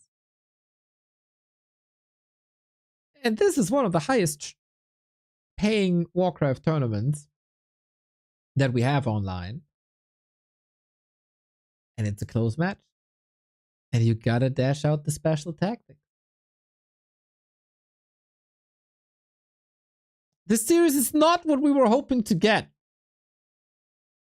But it's a very impressive showing of the strategic mind that is Starbuck.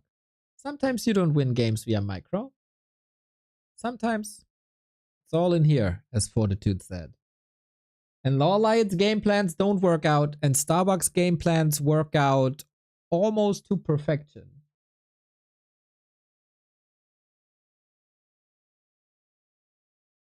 still, Starbuck should be shunned to play Twisted Metals like this.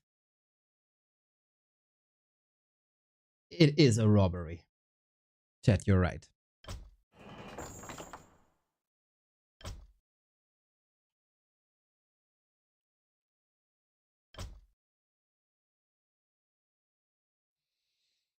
Ooh. Tough situation for Lawliet, who is oftentimes a player who thrives off momentum.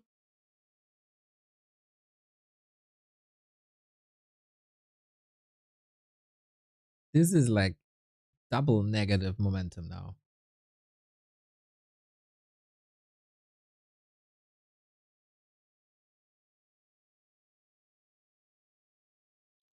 One map away from the rematch of the winner bracket final and the grand final of B Cup 16 that just concluded 2 to 3 weeks ago.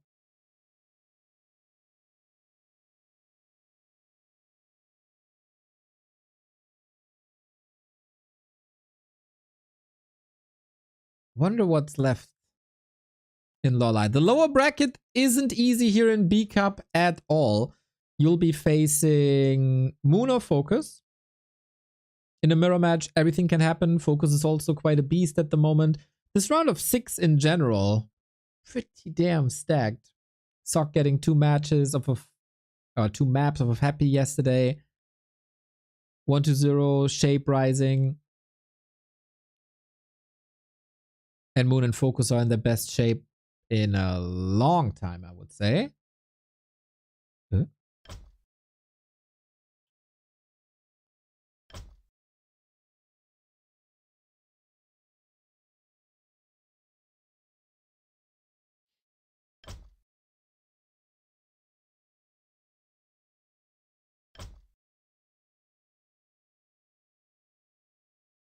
Was there a join bug? Or did they kick me?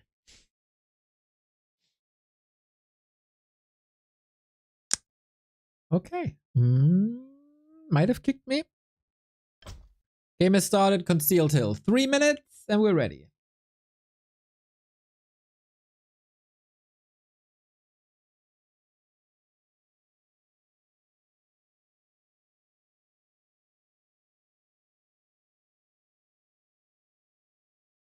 Concealed Hill. Surely a Demon Hunter map.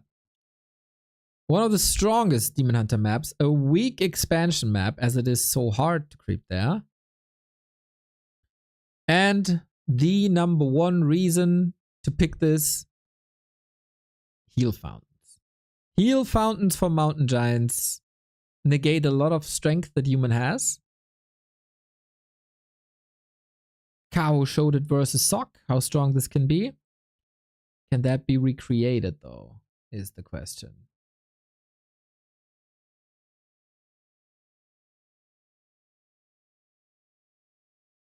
Afterwards, we still have FoCuS versus Moon coming up.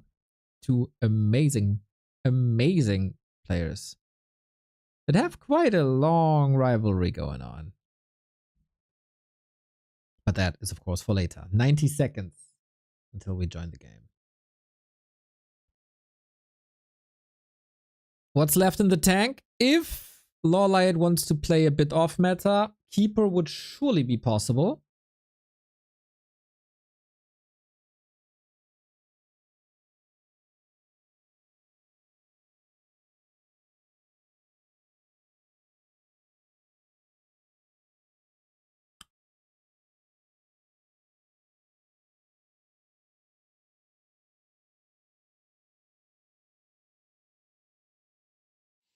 Keeper has seen a little bit more play.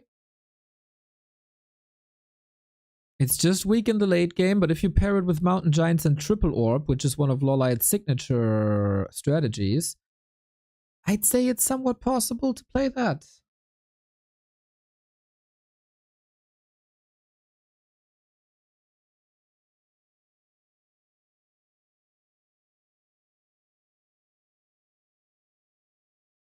For the sake of the series, for the sake of our entertainment, we gotta root for Lawliet now, of course. Seems like he's a bit outplayed at the moment. When did Starbuck drop below 2900 MMR, by the way? What happened there? He lost 2 matches last night. Against Hit Elf and Inspired. Okay, sick. Game is live, available for watching. Let's go. 3 match points in a row for the Slovenian Silverhand. Can't play his Paladin rifle combo here in this matchup, but he shows the world that this is not the only strategy that makes him so strong. Very, very versatile, very tricky. And adjustments of like the Asian player base, not necessarily Lawliet as a player, as an individual player, but the Asian player base is like creep routes and timings. Starbuck put the series on his head so far. Twisted Meadows taken out. Maybe that was also a bit too predictable for Lawliet and too greedy with the Ancient of War. Backfired, can happen, brush it off, now win 3 in a row. He has done it before.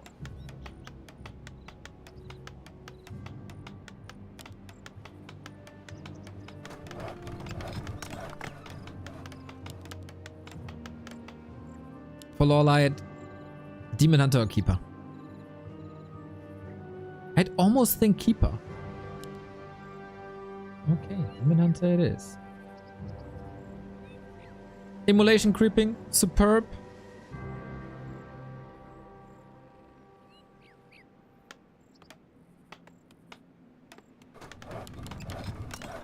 Strong fighter, but again, disableable by the Blood Mage as we've seen on map 1. Still the meta hero, the solid choice. Thought I'd just throw it out there.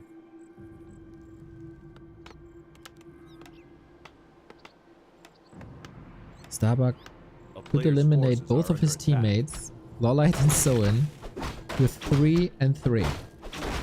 3-0, 3-0. A town is under siege.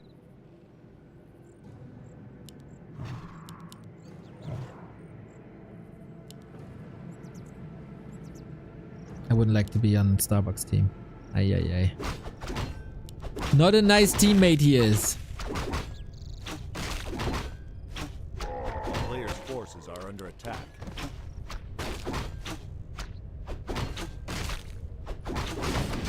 Question for Starbuck, 2-base or not?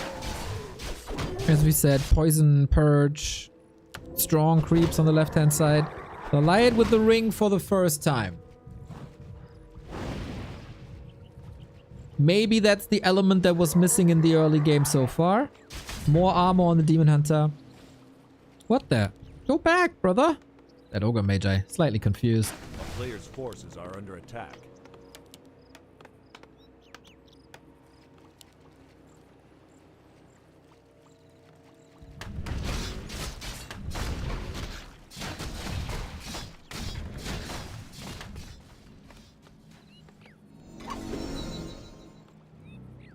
Not too much to do at the moment. Rather calm early game. Oh, you might be surrounded here. Glitches out of it. Good. Okay, first kill. Probably out of many.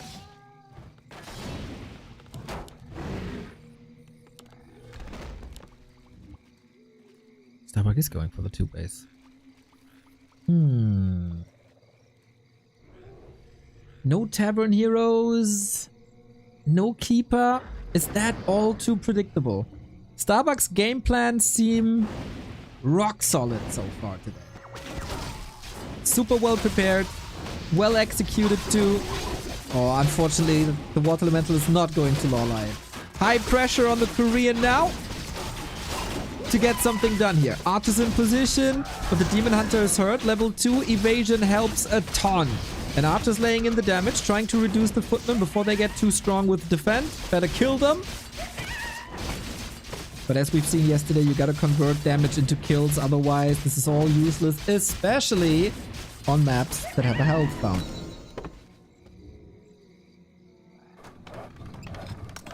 Well, I try to build the strongest possible Demon Hunter for this very timing. I don't think it's enough.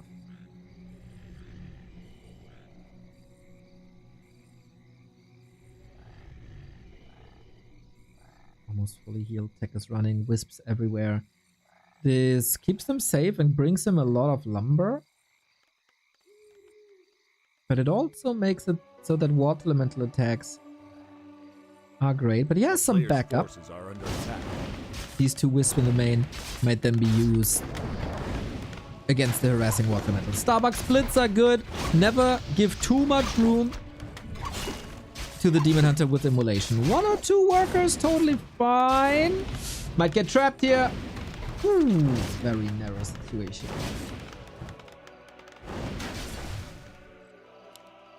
And again, gotta retreat, gotta heal. Use the nighttime as long as it lasts. A player's forces are under attack.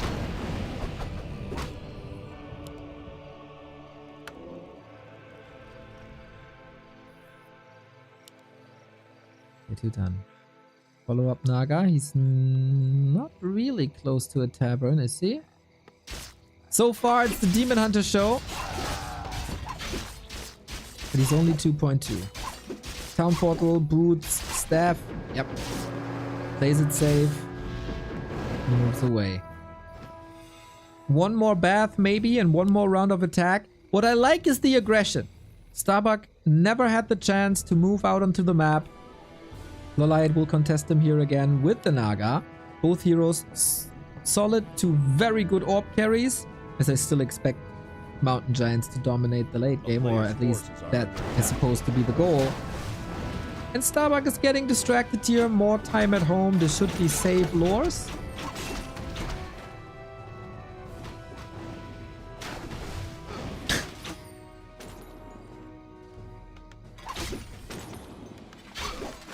Whoever that chatter was that donated to a good cause. Thank you, man. So nice. Much appreciated.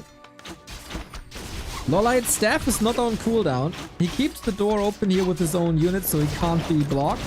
Chop coming up. Blacksmith coming up. This is the first time we see real damage and real kills. It is all great saves by Starbuck though, but he can't save all anymore. It is straight as archers are falling. Demon Hunter surrounded. Staff 15 seconds. This gotta be a town portal. Huge value loss. Or is it? Demon Hunter tanky. Takes another victim. Portals out. Doesn't want to stay in a second longer than necessary. This is a dent in Starbuck's play, but I don't think this will push him back too far. Starbuck is just rock solid today, man. Ooh. Lawliet is playing by no means bad. He's laying in the necessary aggression. He's trying to find some good angles to attack, but Starbuck is everywhere. All the time. All at once.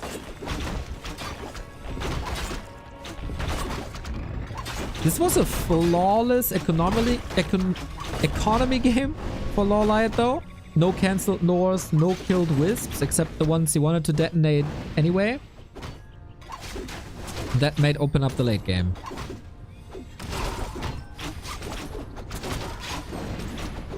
Player's forces are under attack.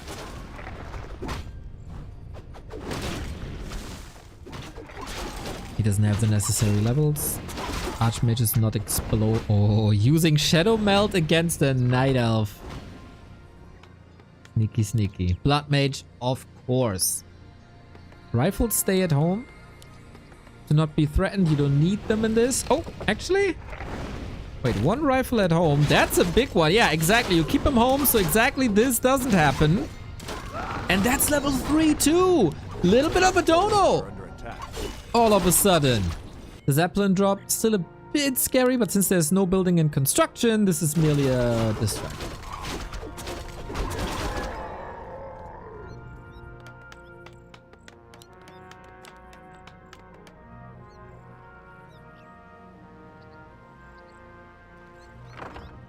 Very, very, very annoying Zeppelin play though. He's getting the attention. It's getting quite annoying. Pit Lord third here as well. Like a Sonic, like a Cini.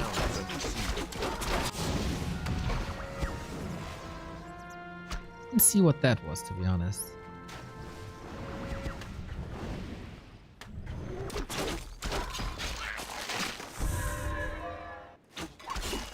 It is the theme of the day so far. Blood Mage can still be controlled by Blood Mage. Pit Lord can be controlled via Blood Mage later. But for that he has to get levels, and for that he has to start creeping, which didn't happen at all. Was a shop? Yeah, interesting. And it's certainly a switch by Lawliet to not go for early shops. Ignoring quote-unquote staffs and orbs so far. Going fully onto bears. And then the follow-up should be Rain of Fire.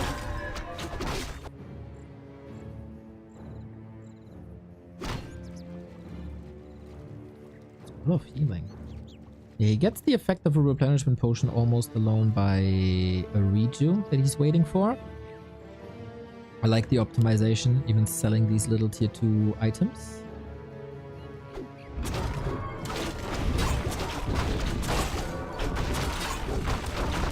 Creep check by Starbuck though, with rifles. Oh, Lawliet didn't see that coming. He lost his town portal before. He's getting trapped with Flow and maybe a boulder here. Lawliet is facing a Zeppelin as well, making things very, very tricky. Needs a redo, gets the redo. No Dispel yet on the priest. I think he notices it now as well. Yeah, take my mana away. Who cares? Lawliet at the same time. Busy. Zeppelin at 50%, but Starbuck, careful. Still an anti-air unit here. Unloads. And with that, everything is safe. But also with that, Lawliet gets the big mana potion, gets the experience, 2.7 on second and third hero. This is a solid distraction. This is solid delay. But Starbuck again, a new part of his play. Sacrificing town portals early. And now what do you do? No MGs on the way. No triple orb. This economy is too safe.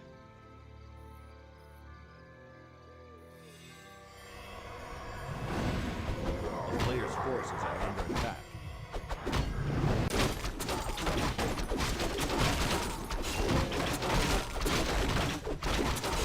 Both players still have a lot of room to scale. Starbuck is at 80 though. Double leveled. Oh, Cloak of Flames is maybe the best drop he could have found. AoE damage for free on a tanky beast like Brutilis.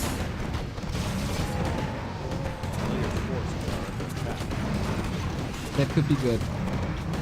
We got amazing AoE with Cleave already against Breakers. And then if he reaches the casters, on top of that comes Immolation. Let's see if Starbuck can control this all. These Dryads might suffer quick and big. Howl of Terror instead of Rain of Fire with the Cleave too. I guess that makes sense. You want him to hit Archmage out of the fight to get another heal scroll, which might be a lifesaver similar to Hammerfall. Starbuck with the back against the fount on the way to the winner bracket final verse happy. Loot for the rifles, obviously amazing. Blood Mage not level 3 yet. Lawliet trying to get out of the situation, was banking at 1,000 gold. Naga has the town portal, trying to save that. Both armies rather slow. It's a perfect situation for the new Orb of Slow, by the way. What we got here? Only an Ancient of War. Demon Hunter is coming back with the first Orb and the first Staff. Lawliet turns around, trying to make the Pit Lord work. Finally! That is a lot of healing. He has one heal scroll. Redo is not an option against all these breakers anymore.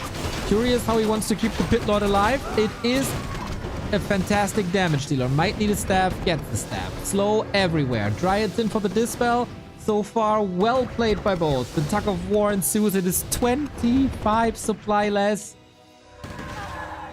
Lawliet holds his ground with the Tri-Hero and the better levels, but quantity over quality. Mountain Giants coming.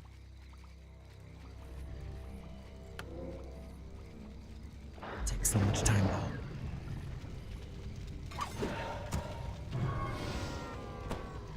We've seen high-level Naga get lots of kills against casters recently.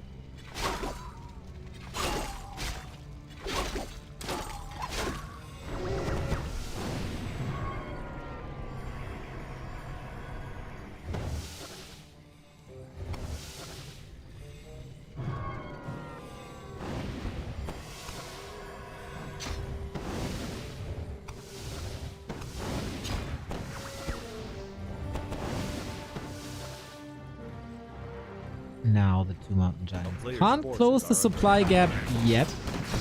Oh, is this level 3 Blood Mage? Quite big.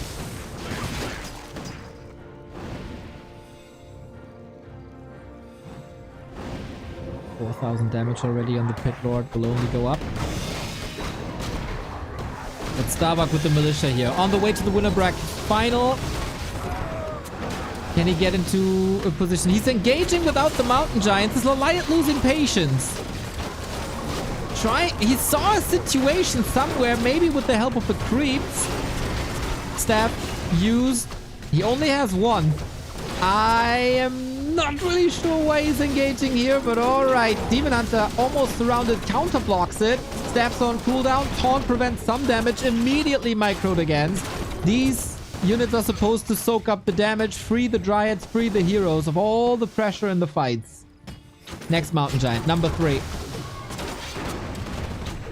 Pit Lord control needs to dispel. Doesn't get it. Demon Hunter is back. Blood Mage far forward. The Pit Lord Mountain Giant combo is scary for the late game for this army of Starbuck, and he realizes it himself. Q's the tier 3. No all in, no push. The staff is ready for the Pit Lord yet again. This was 3,000 damage of the Pit Lord in this little fight. Player's forces are under attack.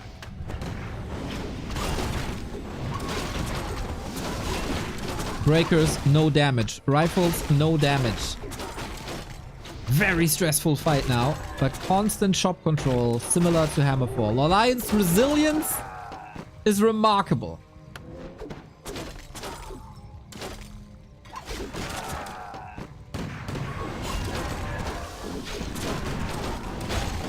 Pit Lord is cleaving away. Imagine this guy having more damage items. Double staff now. But it's daytime. And I wonder how long the moon juice lasts. He's swarming forward now, going for the dryads. That's one down. They're not dancing at all. Might even get this one before the staff goes off. There was one more volley. Super close situation. Starbuck realizing the situation. If there's no Pit Lord, I can dive deep against this. Taunt, taunt, taunt, taunt, taunt. Everywhere. Both staffs on cooldown now. Pit Lord in a bit of trouble. Heal potion at the ready. Needs to retreat. Of course, no chance for Reju in this fight with all the breakers, but all the breakers are about to fall. Crazy, crazy situation. A dream of a Night Elf versus human matchup here. And a TP by Starbuck as he's in the risk of losing a lot. And now the specialty of Concealed Hill. The fountain is ready for you. Or is he? The creeps are still there. Is that an opportunity for Starbuck? He ported to his expo, going for his own fountain, plus the Regent Scroll. He will be ready in no time. Lawliet trying to survive until nighttime to get the moon juice back up, but the supply is in favor of the Night Elf for the first time.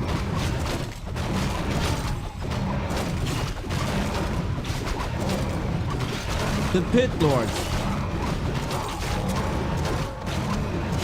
Big difference maker. 12,000 damage. But now we have new solutions. These are knights. And knights cut through mountain giants like a hot knife through butter. And what's the tool to deal with them?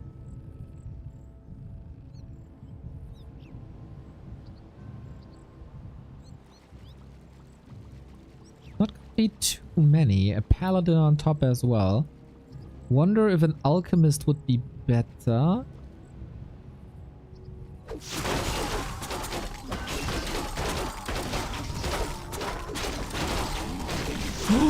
Can he get the Pit Lord to 5? No, right? Plus the green, it's not enough.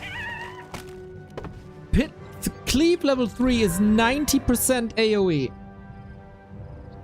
And level 2 was very destructive already.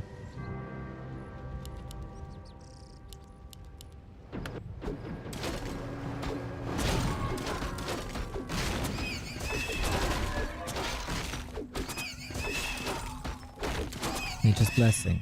Gold mines. 800 versus 800. Lawliet's Tree of Eternity might be a win condition here. Hell of a game.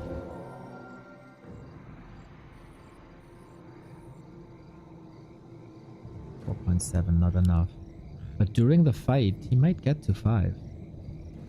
Starbuck has 2 heal scrolls though. Maybe because he's getting all the heal scrolls all the time and Alchemist isn't necessary and the Paladin with Devotion Aura is actually better. But Cleave is not calculating with armor in mind, right?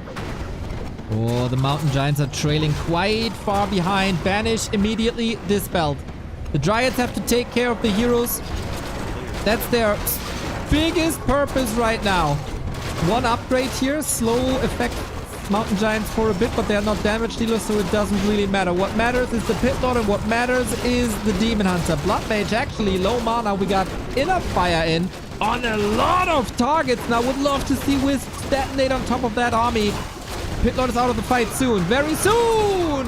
Fort Lightning trying to get some kills doesn't work. Where is the damage now? He's aiming for the Blood Mage, but the Blood Mage Paladin combo is terrorizing a lot of matchups. Coming online soon! Invo Potion last second. Man, he was holding on to that for a long time. Pit Lord coming back. Demon Hunter out of the fight for so long. It's not the right target. Needs some caretaking here. Mountain Giants getting lower and lower and lower, and the army for Starbuck still looking fine. Insane sustain, but he saw the opportunity for some XP. Pit Lord level 5. How much Dryad mana is available? Not too much. If the Banish goes through the entire time, that is a problem. Demon Hunter, not even back to full health, but he's pushing back the human on tier 3, which is crazy. Starbuck taps out and Lawliet wins the game. MG equals GG. Second time this tournament where it happens. An amazing style. Cini showed it a bit earlier today in a match versus Fortitude. Lawliet comes to the same conclusion that this wall of stone is unbreakable. And we got ourselves a series. Similar to Kaho versus Suck. Concealed Hill goes to the Night Elf. Pit Lord had an immense impact. We always praise the human sustain. They got free mana. They got a great heal. They even had Inner Fire and the heal scrolls this time. But yet it wasn't enough against this scary, scary, scary Demon Hunter Pit Lord combo. Brilliant Night Elf play. And Lawliet put his name on the board. Momentum, a little bit. Awesome. This shows the potential of Night Elf versus Human. How brilliant this can be. Both have their power spikes. Both play around each other. Then the one reaches tier 3, gets their new technologies, doubles down with the Mountain Giants, orbs, staffs, etc. Then the other realizes, oh shoot, that cleave, I can't deal with it anymore. Let's go Knights. And that wasn't the victory.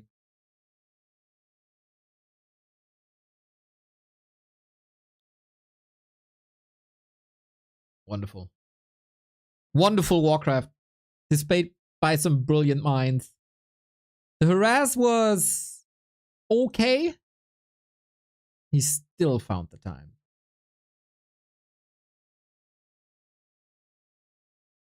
Maybe the harass was exactly the amount he needed to get to that late game stage.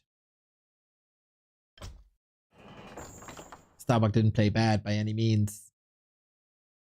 Lawliet just a little bit better here.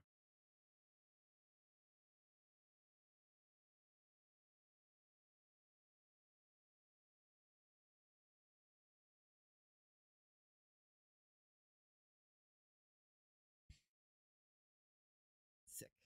Sick. This matchup with Mountain Giants is so good. The taunt is disruptive. Everybody says, you can't just micro against it, bro. It's an 80 food fight. You gotta banish the entire time as well. Keep the healing up. Summon Water Elemental Blizzard. Blizzard would have been quite nice, by the way. Keep your units in an amazing position so they are not getting slaughtered.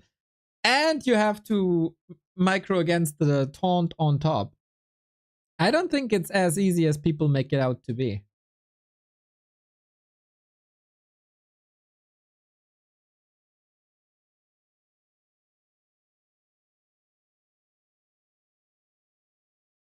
I love this matchup at this map. It's wonderful.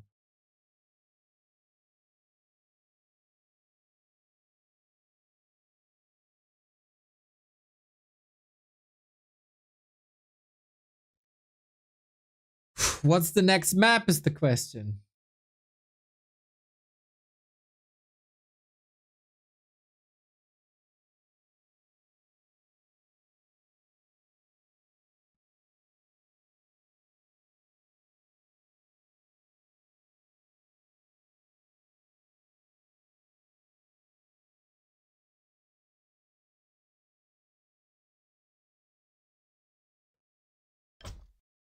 The answer is springtime. Springtime has some fierce rifle push timings. I'd love this to go game 5. We've seen back-to-back wins yesterday of Sock versus Happy.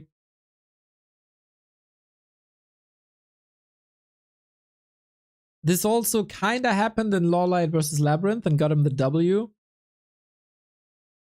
It is a pretty... Oh, this also happened in Sini versus Foggy.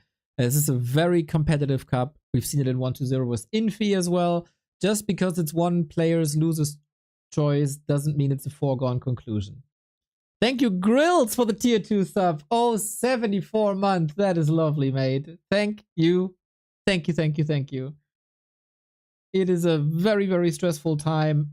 Napster, 112 months. Jesus Christ, I didn't even realize that before. 112, bro. Closing in on the 10 years. And Grills also 74 is like mental. Thank you for the support in a heavy workload time. It's an amazing time to be in the Warcraft scene. So many things happening, so many tournaments with different appeal.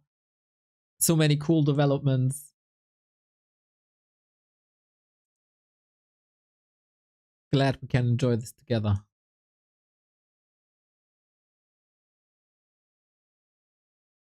"70 seconds till the next game. Maybe the last game of Starbuck versus Lawliet.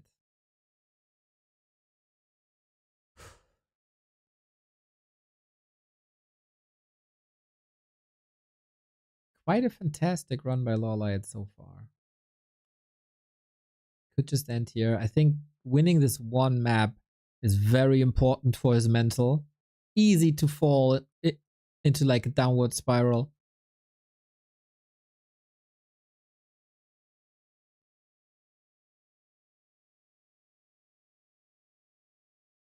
Let's see if there's momentum now, if there's a turnaround now. If he sets his mind to it, Lawliet can be quite a fighter. Haven't seen that a lot in the past 2 years. But maybe today.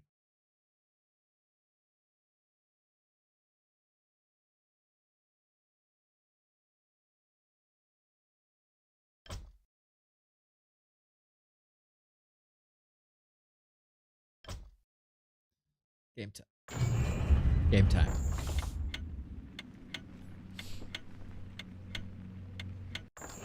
Even when he wasn't in the greatest shape, Lawliet has oftentimes found solutions.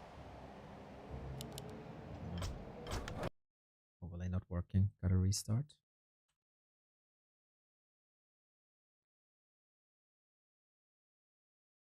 That was the case in B Cup.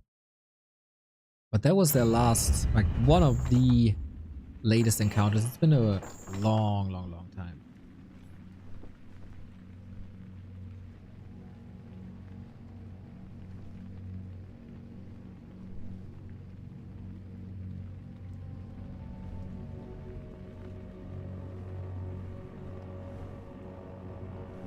So, a very much improved Starbuck against a very much improved Lawliet. We are on match points now. Starbuck in a comfortable situation. But you gotta have this in the back of your head. Does this somehow work without a fountain? Can he enable the mountain giants somehow? Is there a way for a pit lord? Should I be scared of the pit lord? You always gotta be scared of a pit lord, guys. And now.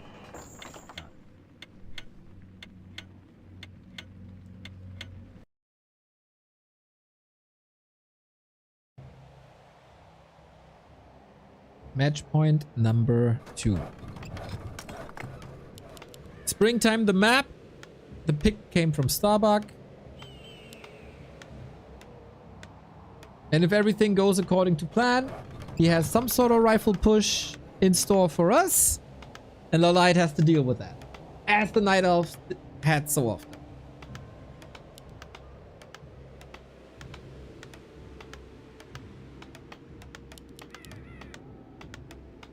Banger game by our Korean Night Elf friend. Is it now time for a keeper? Is it? Okay, we can answer the question if it's time for a tavern hero. A lot of people are experimenting with Beastmaster Firelord. Some shenanigans. Lawliet, no.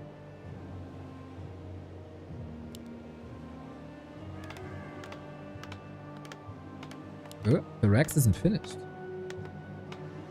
What the heck is this? He's triple power building the farm?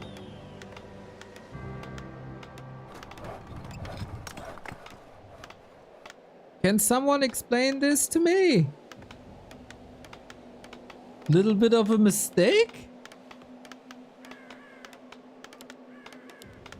Or is this on purpose? Like Starbuck's brain might be too big for me to understand.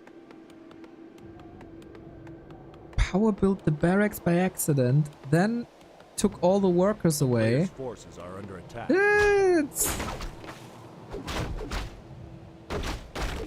quite expensive, isn't it?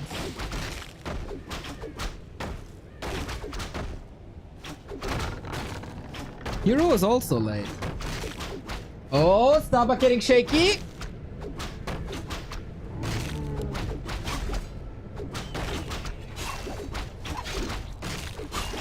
Sign of nerves, or is this the 1 in a million times where this happened and it's just a very unfortunate timing? He lacks wood for the second farm because of the mistake. He probably forgot to build the first farm and then had to power build. Couple of seconds, man. Couple of seconds matter, especially in an early game. Starbuck gets the trap. Oh no, that was just the Tuskar. The Nordbrute goes to Lawliet. That is close to level 2. He's contesting the middle early. Because of these few seconds, Starbuck was late to the party. Ooh, Lawliet trying to block the Archmage to grab up the item. That would have been nice. Now it's some free damage against the demon with the 1 null still available.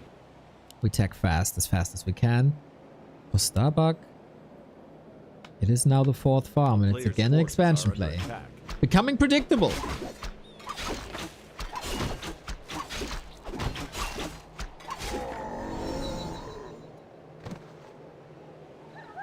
No instant harassing.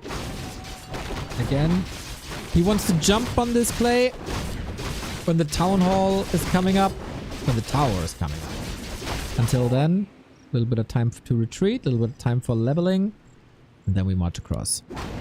Starbuck gotta stabilize a little bit, brush this off, shit happens.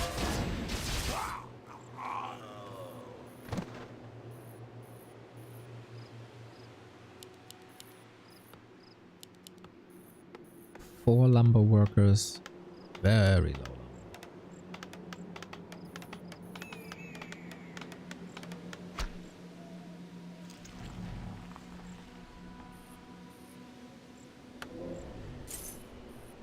Should be fine though. No Archmage, Town Portal, wakes up the creeps.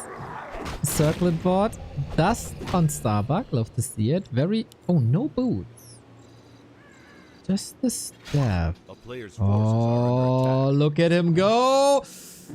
Into the main we go, where there's no tower, where there's no fortification. Archmage has the boots to answer this. No tower either. Tricky play. I said, is he maybe too easy to read?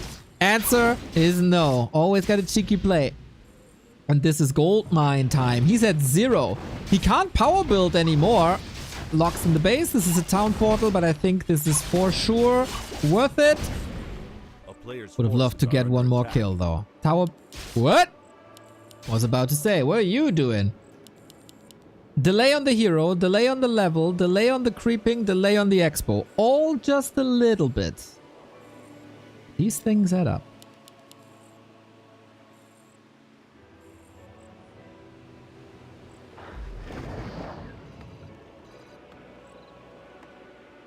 Hunter's Hall and Tech should line up nicely as you want to go for a Naga. Exactly. Starbuck didn't start the tech. He's still very hurt here. He is nowhere near to the lumber he needs either. Starbuck aiming for a creep jack. Wrong position. Doesn't have the perfect read anymore. We go into the main, where we have the perfect timing for a lore cancel if there would be lores. But if there's no lores, you can't cancel them. It's still a delay. He has a wisp here. But Footman, Archmage, Water Element... Oh, not even Water Elementals. Footman, Archmage trying to terrorize the base. We got a big Exodus. Oh, Naga Archer's trailing behind. Wants to hold it with Demon Hunter only. Demon Hunter is here. Counter aggression. Oh, that's a big delay. On lores. Nice counterplay by Starbuck. Appreciated. The Footmen are in position for more harass, but the Demon Hunter... Ooh, he almost got in! He almost got in! Starbuck is teching. Needs the Lumber Mill anyway. Why not to wall it off? But there's a Wisp here! All the attention was at the top! Not near... But how does he get out? A player's force Maybe you don't have to? A shop? Keck? What the hell is this? What's going on?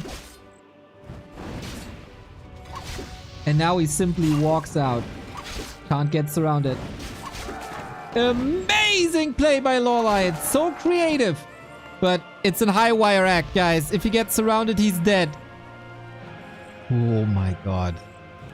Oh my god. What a play. Ancient fell. Starbuck was a little bit overwhelmed. Couldn't go for the lures. Shop now cancelled. As he doesn't need it anymore. That was a lot of mining time. Anything it takes to slow down the human. Now shoes on the other foot. Naga Archer's not in position. Is that enough to cancel? He had a cloak. Good point. But there was dust, I guess. forces are under attack. Oh, there's dust now. Maybe I didn't catch it. Footman dice level 3. Lore up. Wow, that game is insane by Lawliet. What a player. But this is not the end of the road. The human expansion is still running. Lumber is currently a weakness. Especially since he cancelled the lumber mill.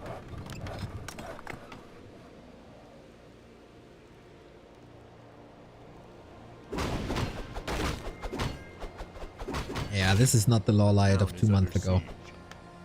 Trying to get in again. This time he has to realize this is Fort Knox. I can't get in anymore. A player's forces are under attack. Zeppelin now. Wait, you walled off? Let me find a way around it. Super late. Tier 3 done. Of course, timings for bears suffered a lot.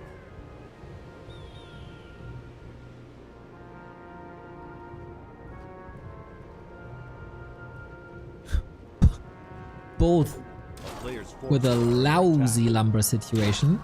Very important scout for Starbuck to see that there was a night elf at the laboratory.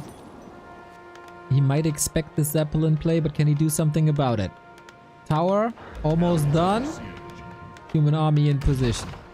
It's only a demon hunter. He can sacrifice his mana, no problem. Do more damage. Take some workers off the grid. Gotta be a little careful, but he is. In the meantime, A player's forces are under he attack. needs the shredder. Who does he need that shredder? Naga creeping. There we go. Upgrades can start. But we don't even have the adept upgrade.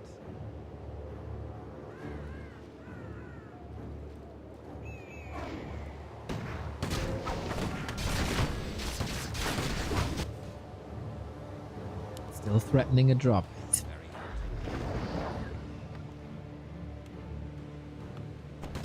Maybe 2 hurt?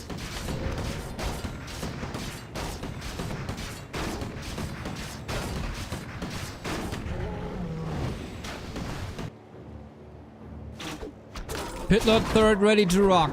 We got a ring, we got gloves, we got circlets. Now we need levels. Demon Hunter coming back in. Ready to deal 1 or 2 more blows. It was getting scary. But the Zeppelin HP seems fine. Oh, Starbuck, big fan of the boats on Warhail. Is he a fan of Zeppelins here on Springtime? Probably not.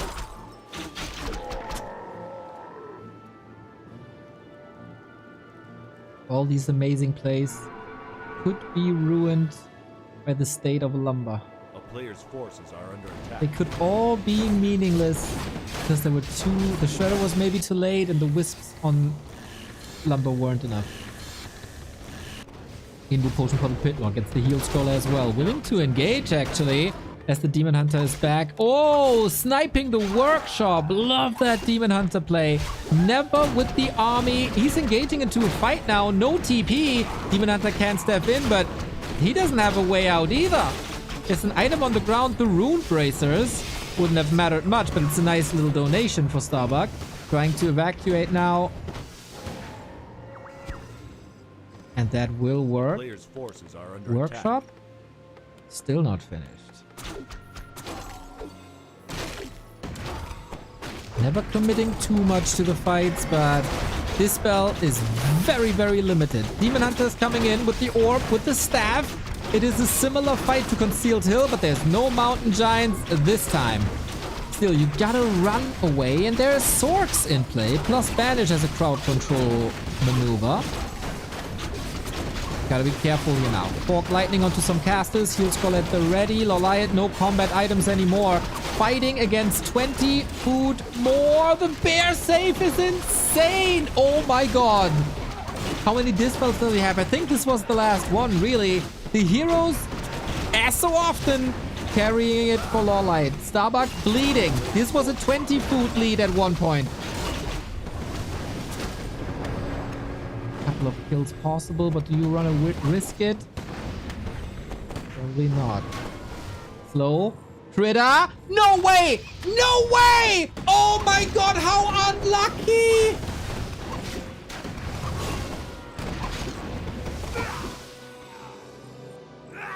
That is so heartbreaking, man. A freaking pig cost your life. And maybe your winner bracket run.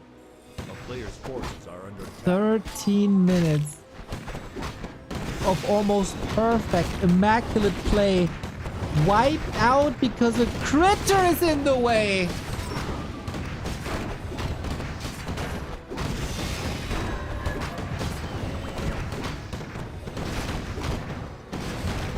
That's insane.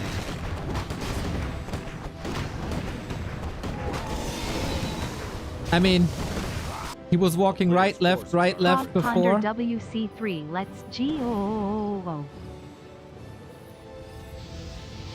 If that doesn't happen, the pig isn't there, but Jesus.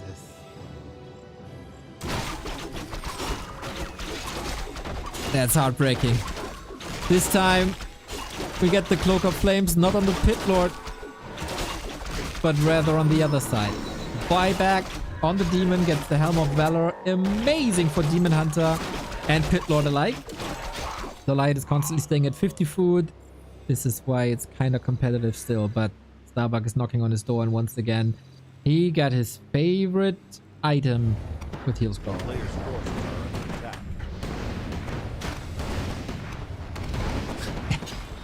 ACAB, all critters are bastards. I like that. Lawliet again trying to make the Mountain Giant transition work. If he wasn't forced into the tavern revive, he could have gotten 2, but the lore is down anyway. Has to rebuild it. And yeah, by the way, the workshop is finished. A player's forces are Tier 3 under is on the attack. way. Starbuck all the cards in his hand. Level 4 on the Naga. Is it the heroes again that can save him? The Pit Lord is nice, but you need so much Dispel.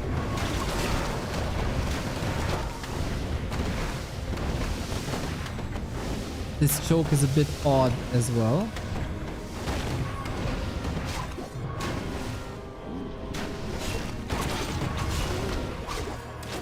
Yeah, this makes it very wonky. Starbuck allowing Lawliet to live. Doesn't want to engage here. Yeah, this choke is, if you're up against Bears, Mountain Giants, Demon Hunter, maybe not your favorite. And the time is ticking in favor of him, right? Economy is clearly in favor of Starbuck now. Tech's gonna be in favor of A Starbuck player's now. forces are under attack.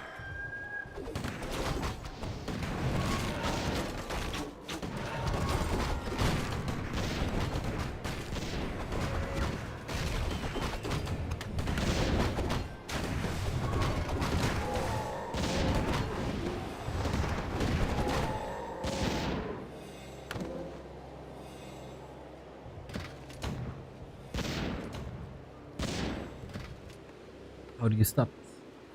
How do you stop Starbuck from kicking you down to the lower bracket? 4 heal scrolls, 80 food, tier 3 upgrade soon, and he can push and research in the meantime. With Inner Fire, with Fragmentation Shards, an amazing adjustment. Pit Lord with an anti-magic, trying to get into the backline, trying to destroy the casters and mortar teams. Dryad Dancers are fine. Bear struggling to reach. Bears in general struggling big time. New Mountain Giants coming in. Once again, we're fighting into a choke. It's a little bit of a sandwich here, but this Pit Lord needs the support. Maybe that frees the battlefield, opens it up for the Demon Hunter and the NGs, but it's nice how little impact they have. Demon Hunter in trouble, needs to step soon, gets it! But now, this Pit Lord on his own has to turn around. It's only 6k damage as of now, but the supply gap might again close here. We are down 3 heal scrolls. Is Lawliet seriously weathering this storm? That would be unheard of almost. Starbuck repositions the fight. This choke did him no favor. Let's not forget the Naga in the back, by the way. 9,000 damage is really good too. Kills another mortar team. Lawliet is alive. What a madman.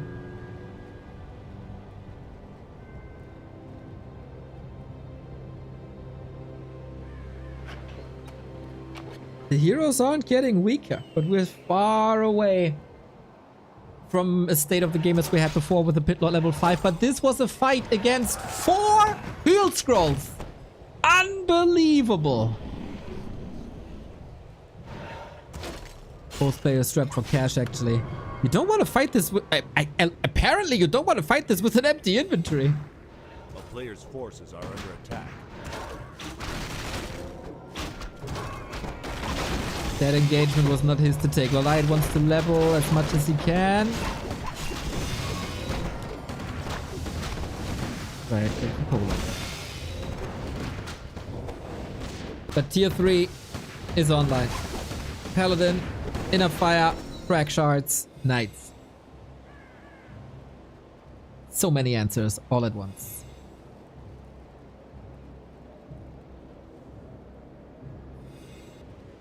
And Lawliet doesn't scale too much anymore. More XP. More and more and more XP.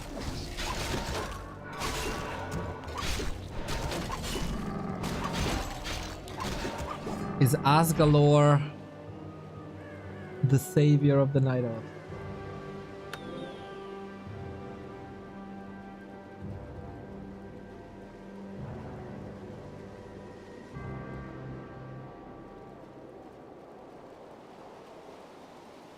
A player's forces are under attack. Lawliet, what a fighter. He could pull the Shredder. He got 2k. That's a little bit of an adjustment. Starbuck again able to afford 3 heal scrolls.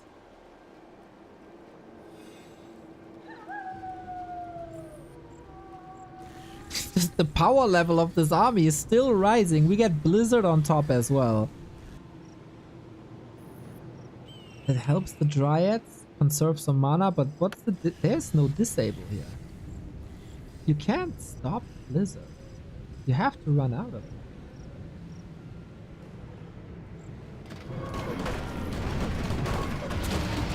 Well, let's see how it goes, everybody. 150 supply fight. Inner Fire is online. Pit Lord close to 4. He is the forefront. Mountain Giants are actually taking damage now, but we don't have Knights in this. Pit Lord level 4. Getting a bit scarier, mostly because of the stats. Mountain Giants try to reposition the fight. Naga in a bit of trouble. There's 0 consumables here on Lawliet's side. Needs to get the Pit Lord out. Does it? Breakers might be falling soon. Lawliet retreating, but the slow trap is kicking in. We got 1 accompanying Dryad here to get rid of slow. Army is all over the place. Oh, that was a Watchen. What prevents Starbuck to pull through? Finger on the trigger. Alright, supply block, main base empty. Now at home during nighttime, always a little bit more regen, but the mortal teams are shooting on the mountain, on the moonwells. Now they gotta run with the mountain giants coming from behind.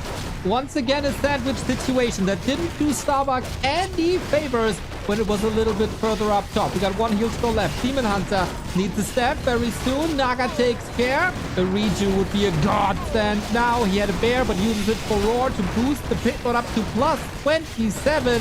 Now he needs to be able to do some damage. Blood Mage on the run. Demon Hunter back, but hurt. Shredder in the fight. Blizzard everywhere. What about that Demon Hunter? Can he save him? Doesn't look like it. Last bit of Moon Juice. The mortal team blocked. Somehow he's still alive, but now he's dead. Paladin maybe? No, he got big healing. And this might just be the end here. More bears falling. The mountain giants don't look too good anymore, and constant control on the Pit Lord. Where's the Hail Mary? There's no money at all to bring anything back here. Bear saved against the blizzard, but 14 food mountain giants about to drop. There's always a solution for these human heroes. Starbuck feels the wrath of Asgalore, but he portals out, and then there's a regen scroll for super cheap. He has 900 gold bank, and this is unrecoverable, I think. The tree made it over.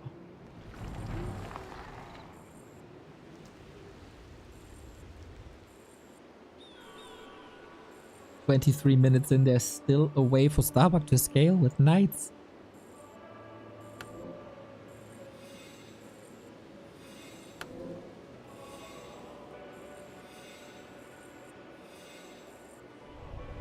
There was no wisps really. There's no mana really. And nighttime is...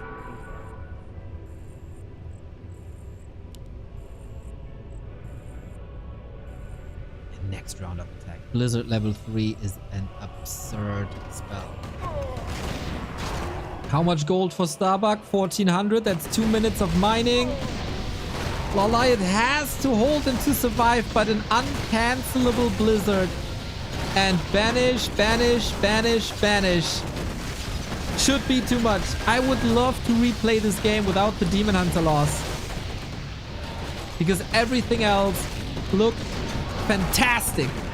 Would have loved to see the strat also on map 1 and map 2 if possible. Well, map 2 was twisted, that wasn't possible.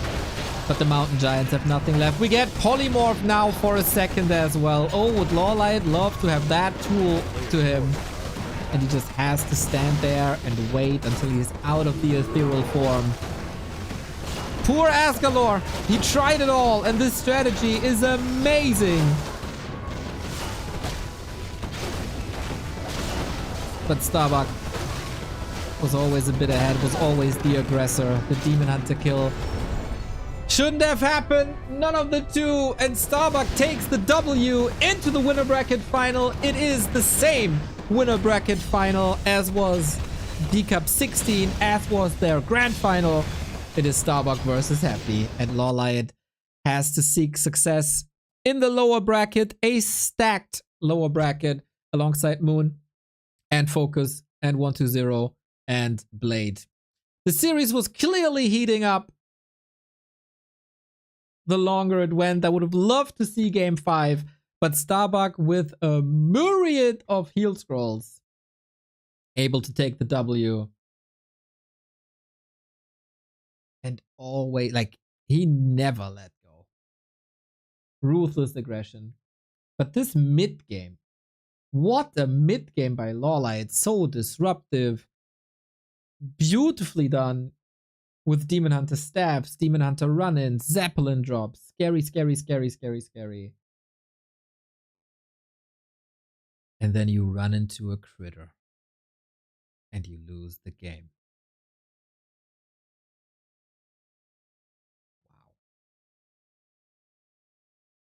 Wow. Lawliet keeps on impressing the world. Game 1 was... That was, I mean, on Twisted, he was super overwhelmed. On Hammerfall, we haven't seen, we kind of tried to go into MGs, but on Hammerfall, Starbuck was mega solid and overwhelming. Then on map 3 on Concealed or Light, found his stride with the Pit Lord. But the first 2 maps, he was hard countered. And that cost him the series. Not really the game on Springtime, I think. But beautiful Warcraft on Concealed in Springtime.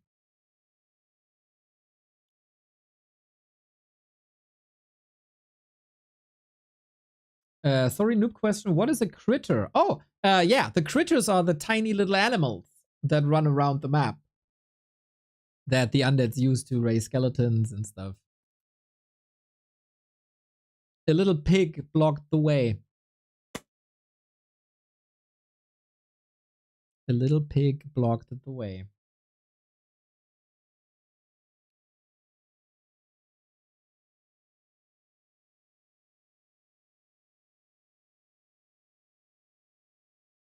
So this was one of our matches here today in B-Cup.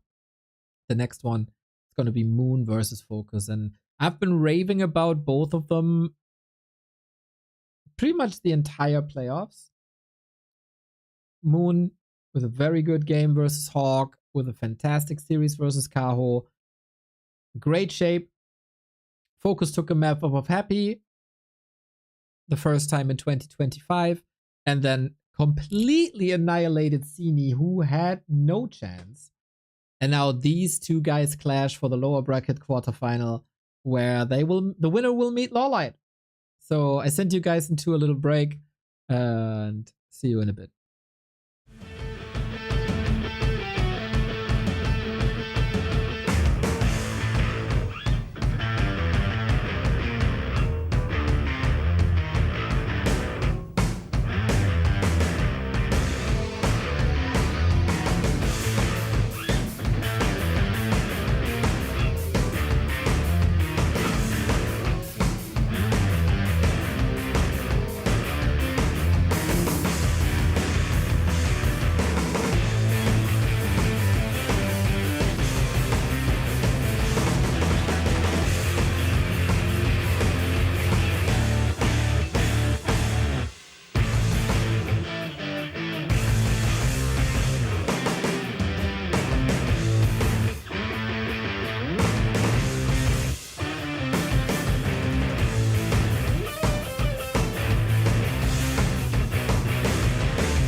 back we are, BK playoffs.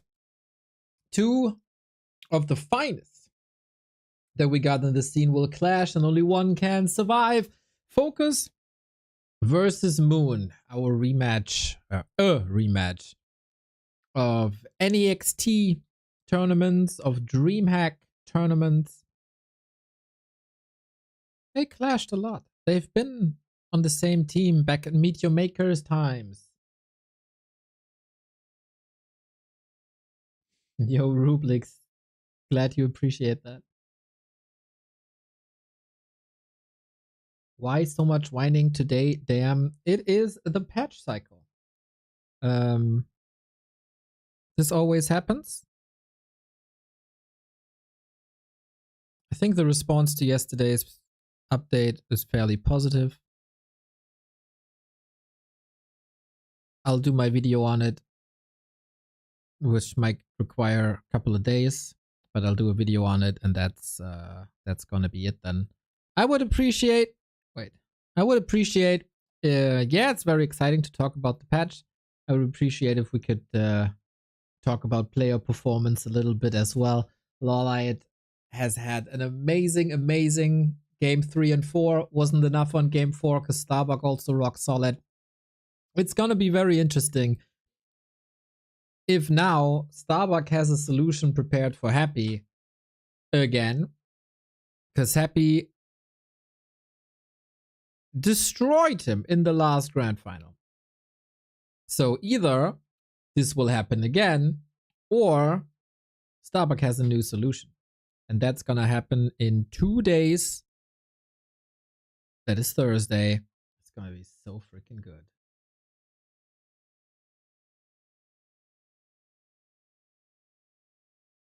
Now we turn our attention to the lower bracket. Sock yesterday got really close, and maybe was an inspiration to Starbuck in the winner bracket final. 1-0, and Blade still alive. They will be playing tomorrow, of course, not on our channel, but on others, maybe. We got Soen versus FoCuS today, and then Lawliet is dropping down from the upper bracket to the lower bracket due to his defeat here. And that will also be played tomorrow. So that's the current standings here in B Cup. I think the Koreans are turning it up quite a notch. Starbuck and Happy once again. Unbeatable forces in the upper bracket. Can't wait for them to clash.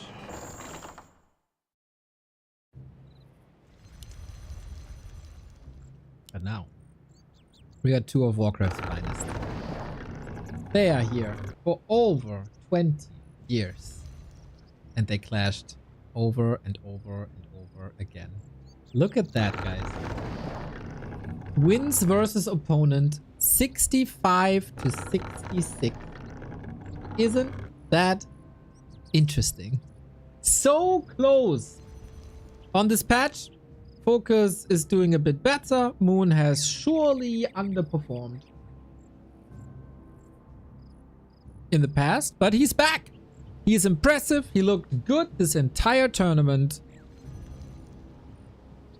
And now we'll see who of these survive. Moon upper left hand side here on Hammerfall. FoCuS bottom right hand side. Another best of 5. That means 3 games are necessary to win the series. FoCuS, I'd say, was even more impressive than Moon.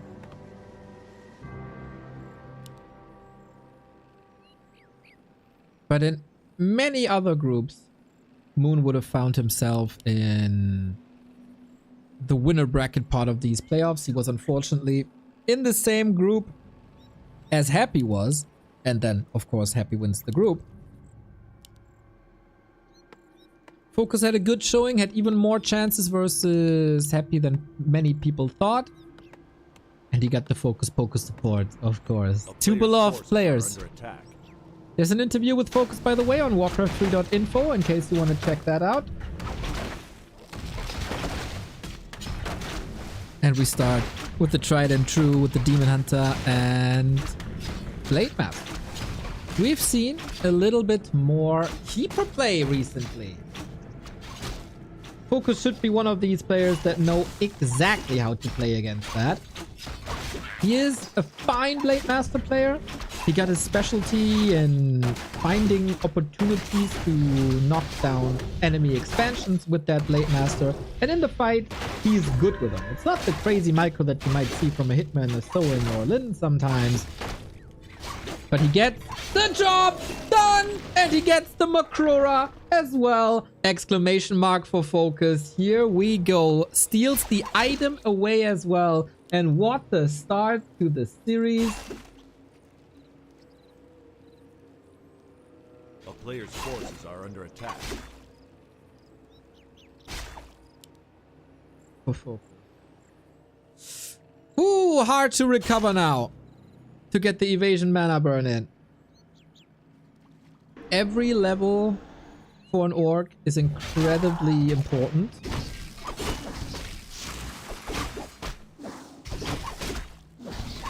More so than for the night elf, I would say.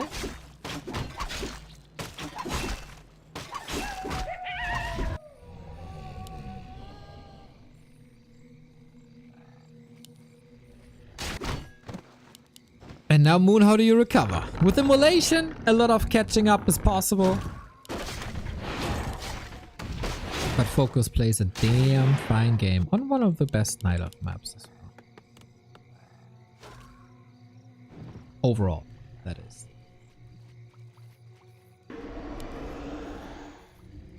FoCuS pimping that blade. It's a little bit like a katana equivalent or a sword equivalent, oh my god, of a Gatling gun, double gloves of haste, another wonderful, wonderful snipe. Gets level 2 without doing much himself. Cut, cut, there it is. Chop, chop. And this is not even the scary part. Gets the reveal done. Was it a dust? Or was it a...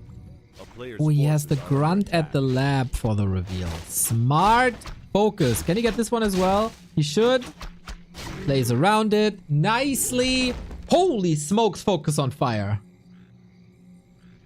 Yesterday versus Cini, he has shown us that Demolishers can be incredibly amazing. Following in the footsteps of Grubby in this matchup and played them so well. They looked almost unbeatable in the hands of FoCuS yesterday. And that's a new twist to this matchup that we haven't seen in a long time. Nice little attack by Moon. A grunt kill would be phenomenal to make up for the lost experience on the map. And he gets it. I think that was denied if I saw this correctly. The archer is blocking the doors, so the peon can't get out and the Blade Master can't get in. He's running into an invisible wall. This minute 5 here, super impactful for the game. Now we got Windwalk. Now collision doesn't matter anymore. And now Moon's gotta get out. Still trying to buy time to prevent levels. Shouldn't overstay his welcome with the crit enabled either. Oh, that's so awesome. How much time he's buying. And now he opens up the invisible wall and just runs away. Woohoo! Okay, after 2 exclamation marks from FoCuS, especially with the creep steals, this was Moon showing the world what's still in him after 39 years.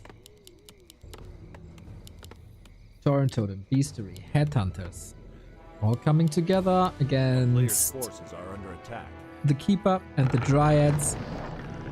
And probably no expansion, huh? That then should mean adjacent tier 3 tech.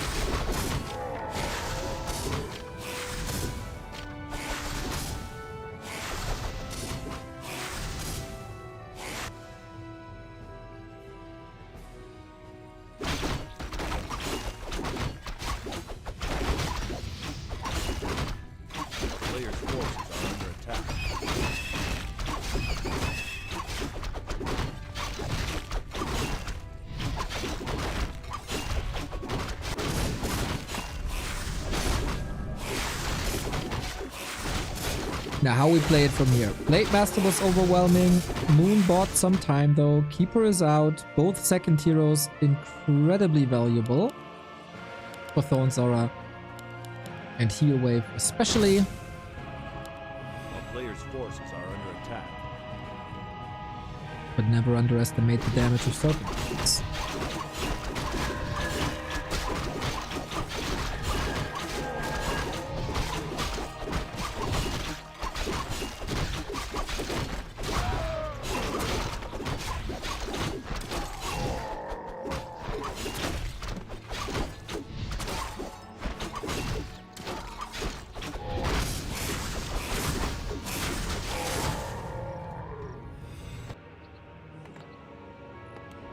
Calm before the next storm. Big mana potion for the Keeper. You can spam Entangle. There's no Dispel yet, and there will be limited Dispel for a while. Player's forces are under attack.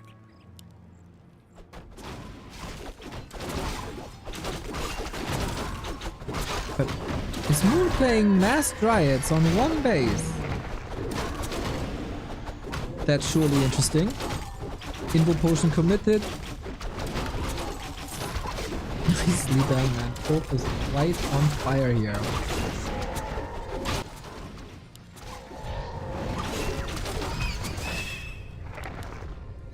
Still can't prevent level 3 on the Demon Hunter, who probably will stick with Immolation to make up for the lack of damage. Gonna be a lot of control with the Raiders at it, but it's only 2 at the moment. Also, no Hex.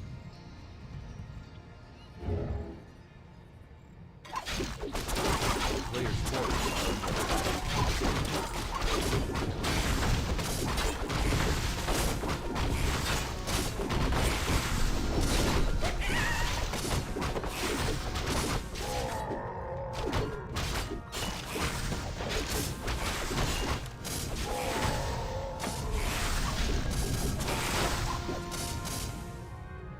Big fight. Moon is not scaling much anymore. Or it will take a long time to get there. Do you want to run into a snake pit though? With unarmored units? Probably not. 4 Raiders, damage and control, Headhunters for additional damage. Oh, we're going now! FoCuS engaging out of the snake pit takes care of 1 or 2 Dryads pretty much immediately. Raiders falling. All of this pretty susceptible to Immolation, but that also means he has a lot of healing because there is no mana burn. For this Raider, every help comes a little bit too late. Moon trying to kite back. Best Dryad micro in the history of this game. Is it enough here now? You can't micro against Ensnare. Never could. Godo has still room to improve as she didn't eat anything.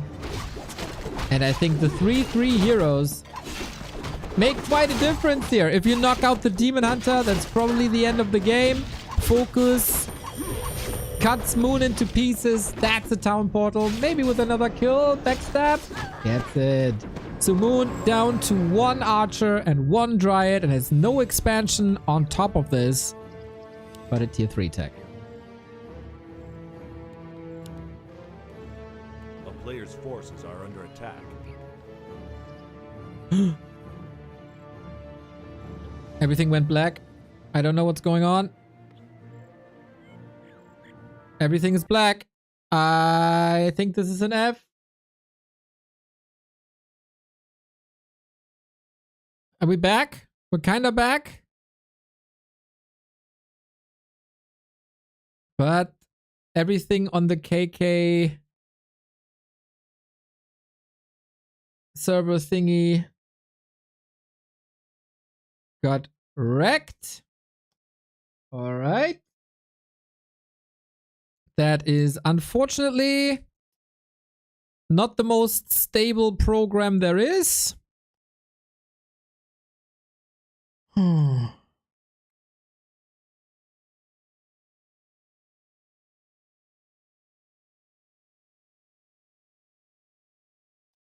Question is, what am I doing now?